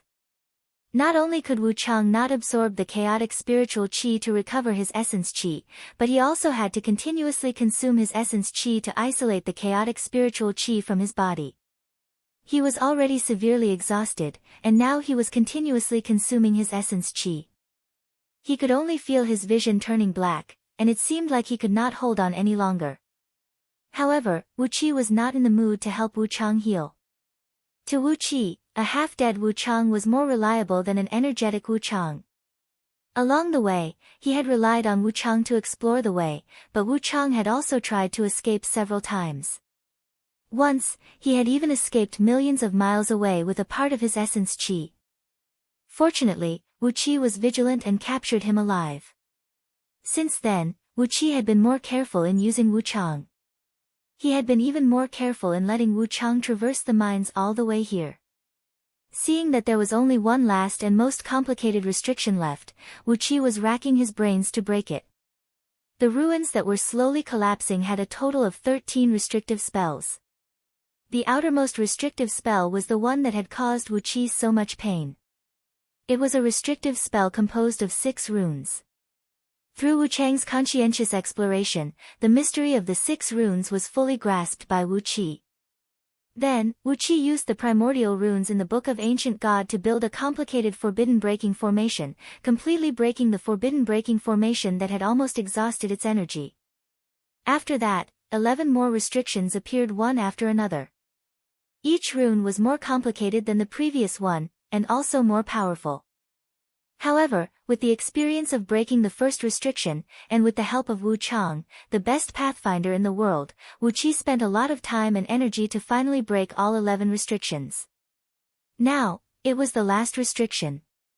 There were a total of 360 different runes in the first 12 restrictions. Each rune had a magical effect that could seize the heaven and earth. These runes were more profound and powerful than those in the Book of Ancient God. For example, one of the runes that controlled the power of thunder. When Wu Qi had fully grasped it, he could casually strike out a thunderbolt, which was more powerful than the hundreds of primordial runes that were related to thunder and lightning in the Book of Ancient God. The last restriction in front of him was a combination of 360 different runes. It contained all the natural forces of earth, water, fire, wind, thunder, water, and electricity. All the natural forces merged into one, turning into a thick and sticky light fog that shrouded the surroundings. If someone accidentally stepped into it, he or she would be lost in the light fog, or crushed to death by the light fog. It was indeed an extremely powerful restriction. However, Wu Qi had already understood the mystery of the 360 runes in the first 12 restrictions. When these runes were combined together, it was just a little bit more variation. After using Wu Chang to explore the way several dozens of times and carefully exploring all the runes, Wu Qi finally unraveled the last layer of restrictive spell. A bright light shone in front of them, and the disintegrating ruin immediately appeared before their eyes. As soon as the restriction was broken, they were looking at the huge ruin at a close distance. Suddenly, they heard a loud whistling sound, and a fierce strong light shot up along the spiral-shaped black crack. Along the way, countless debris was knocked away by the strong light. Before Wu Qi and the others could react, the strong light had already hit the bottom of the ruin. With a muffled sound, the ruin trembled violently. Some stones of different sizes at the bottom of the ruin were shattered by the bright light. Countless stones were suddenly accelerated to an unimaginable speed, flying in all directions with a faint black flame. Wu Qi and the others happened to be floating above the ruin. Therefore, those stones only shot in all directions, but none of them shot at Wu Qi and the others. Is this the origin of the stones? Wu Qi finally understood the origin of the mysterious stones that killed the Blue Sparrow deity and wounded Ao Buzan a few days ago. The light that shot up along the spiral-shaped track was very strange. Presumably, there were other secrets hidden under the black crack. But now, the huge ruin was right in front of them, and they could figure out the origin of the light later. The most important thing now was to explore the ruin. He grabbed Wu Chang, who was at his last gasp, and threw him forcefully into the ruin. Along with a muffled sound, Wu Chang bumped into a stone pillar at the edge of the ruin, which was about 30 meters thick and thousands of meters tall. The stone pillar was green and looked like a translucent glass, with countless patterns of flowers and plants carved on it. Wu Chang bumped into a long line of patterns of grass. The patterns of grass were small and delicate, with a large number of bumps sticking out of the stone pillar. When Wu Chang bumped into the patterns of grass, his body was hooked by a protruding blade of grass. Puff, puff, puff. Wu Chang suddenly let out a strange breathing sound. He breathed deeply, and around his body, a strong, visible spiritual power appeared. As he inhaled, a huge whirlpool appeared, and a large amount of spiritual power surged into his body. In the blink of an eye, Wu Chang, whose face was pale and covered in wounds, suddenly had a healthy glow on his face. His wounds healed quickly, and even his dry skin turned red. When Wu Chang's injuries healed and his energy recovered, the spirit qi around his body suddenly disappeared. It was as if the spirit qi had been an illusion. The group of people was stunned for a long time, staring at Wu Chang from tens of miles away. Wu Chang, who was also confused, stared at Wu Qi. After a long time, he murmured to himself, "Don't ask me why. Those spiritual qi, I was thinking that I needed a lot of it, and it just appeared out of nowhere. When I recovered, I didn't need it anymore, and it disappeared." Ao Buzan was stunned for a while, then he murmured to himself, "Is there really such a good thing?" Shaking his head, Ao Buzan turned into a beam of light and landed on the top of the huge stone pillar. He closed his eyes and murmured, "I don't need any spiritual qi for now. Beautiful women with long legs and big breasts, beautiful women with long legs and big breasts, I don't need any clothes. Beautiful virgins with long legs and big breasts, come out now, come out now." Wu Qi's eyeballs almost popped out of his eye sockets. He stared at Ao Buzan in shock. Right next to Ao Buzan, beautiful women with long legs and big breasts kept popping out one after another. All the women were of different shapes and sizes, and their faces were not the same. However, all of them were so beautiful that they could topple cities and countries. All of them were exuding a strong sense of lust, staring at Ao Buzan like a female cat that had taken too many drugs that it should not have on a spring night. Ao Buzan, who was murmuring to himself, slowly opened his eyes. He was stunned for a while, then he grabbed the big breasts of a beautiful woman with red hair. He carefully rubbed the breasts, then threw his head back and roared, "Merciful Buddha, this is a paradise for men, a paradise for us real men." Ao Buzan threw his head back and laughed, his saliva spraying out of his mouth. Goldhorn and Silverhorn's eyes lit up at the same time. They swooped down and sat cross-legged on a large pillar next to Ao Buzan, then murmured, "Meat, so much meat from dragons. So many living dragons lying on the ground for us to eat." In just a blink of an eye, 2 divine dragons, 10 miles long and plump, appeared next to the brothers. 2 giant dragons with beautiful and dazzling pale golden scales and exuberant blood essence lay sprawled on the ground. Their huge dragon eyes were fixed on Goldhorn and Silverhorn while they bared their most vulnerable abdomen as if they were ready to be tasted by Goldhorn and Silverhorn. "Ha ha ha ha, I like this place." Seeing that the things that Goldhorn and Silverhorn dreamed of were right next to them, Catfish Flood Dragon sprang impatiently to the front door of a dilapidated hall. "Meat, delicious meat. I don't care what race they are, as long as they are made of meat. I'm not picky." Ha ha ha ha ha. Catfish Flood Dragon's strong appetite had stimulated her spirit. Her eyes had turned into a frightening green color, while pieces of fresh, bloody demon beast meat kept popping up around her. Catfish Flood Dragon breathed a sigh of satisfaction, grabbed a piece of meat from an unknown demon beast that weighed more than 500 kilograms, and stuffed it into her mouth with an indescribable feeling of being touched. Wu Qi and Princess Zhanglu were struck dumb. What the hell was this ruin? Why did they feel a frightening divine force in this place that could make anything come true? The beautiful girls standing next to Ao Buzan, the 2 great dragons standing next to Goldhorn and Silverhorn, and the meat next to Catfish Flood Dragon, no matter how hard Wu Qi examined them with his divine will, they were all living beings, real entities, and not phantoms. Two beams of light flashed as Gold Feather and Silver Feather rushed to the side of Gold Horn and Silver Horn. The sisters narrowed their eyes and murmured quietly for a while. Then, two heavenly dragons with light silver bodies appeared beside them. The sisters transformed back to their true forms, opened their mouths, and bit off the necks of the two sky dragons, then began to devour their blood and flesh. On the top of another stone pillar, Aobuzan was impatiently casting all kinds of restrictive spells around him. He could not wait to put his arms around these beautiful girls, who perfectly met his aesthetic standards, and have sex with them for 30,000 rounds. Wu Qi swallowed a mouthful of saliva. After a brief moment of pondering, he carefully landed in the ruins.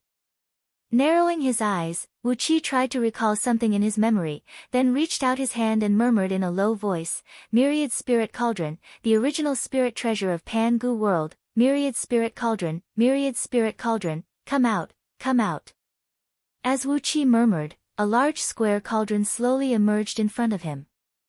But, when the cauldron was about to take shape, a loud pop rang out, and the cauldron disappeared abruptly.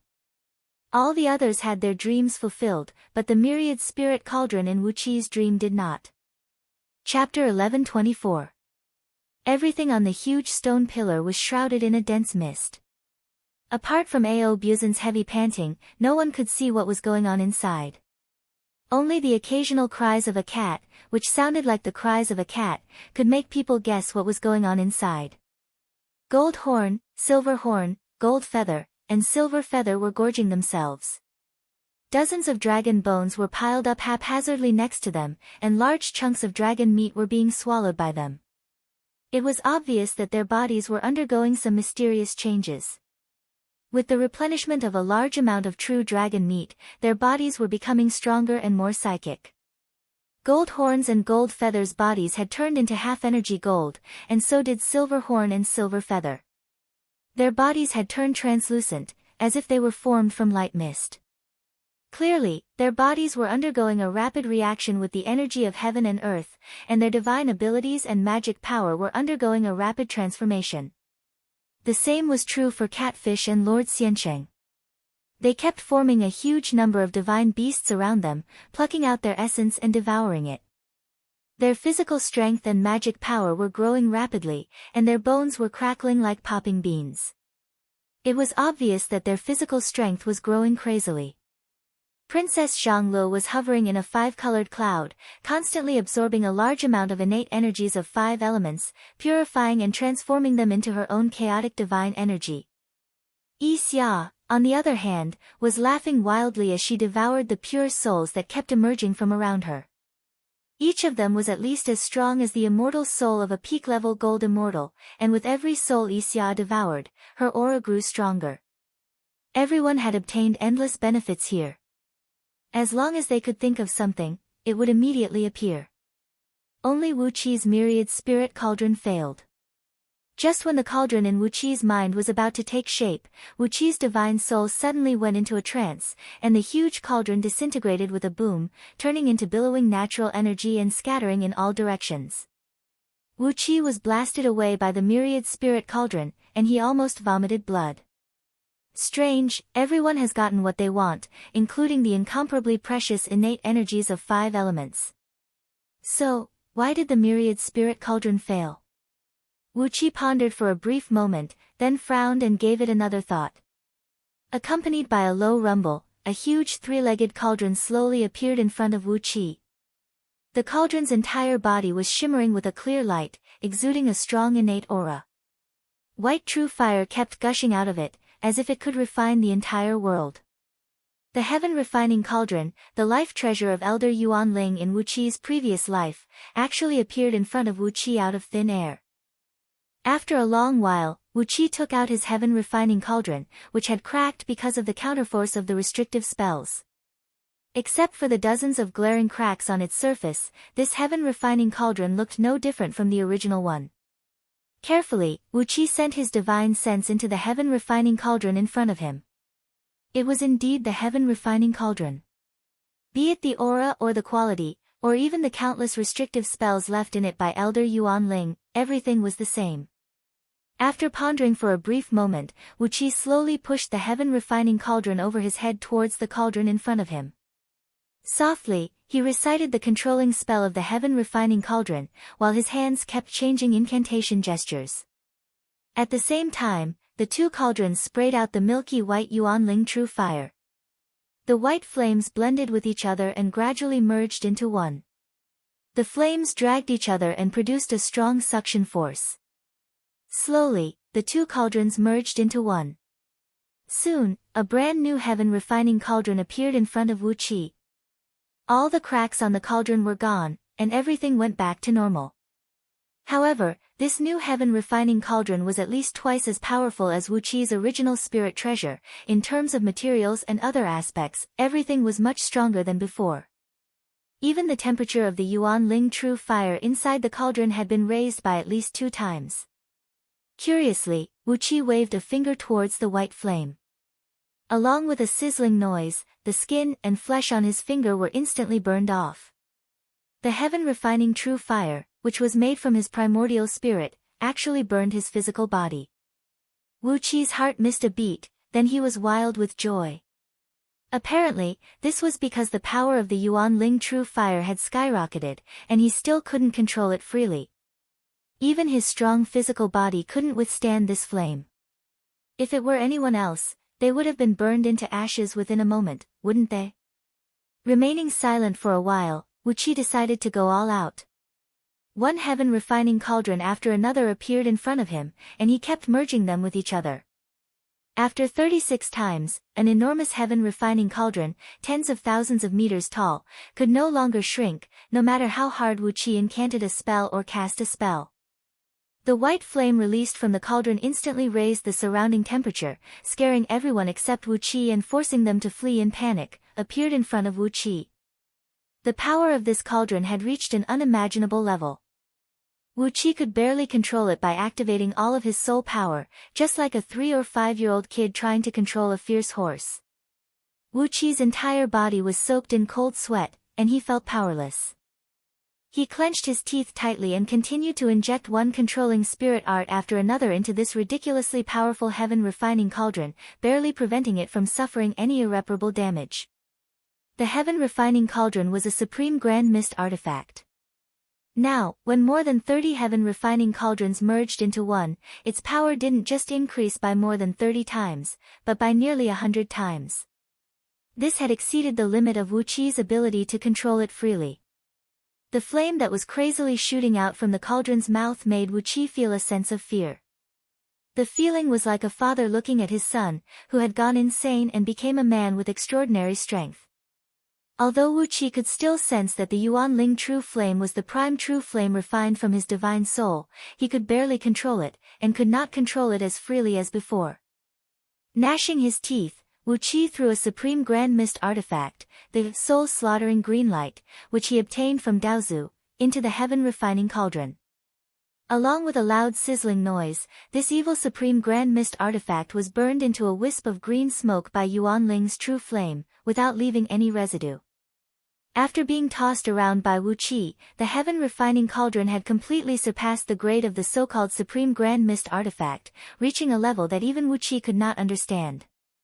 Perhaps, the heaven-refining cauldron now looked like some of the treasures in the Holy World. Perhaps, those real saints in the Holy World used powerful treasures like the heaven-refining cauldron.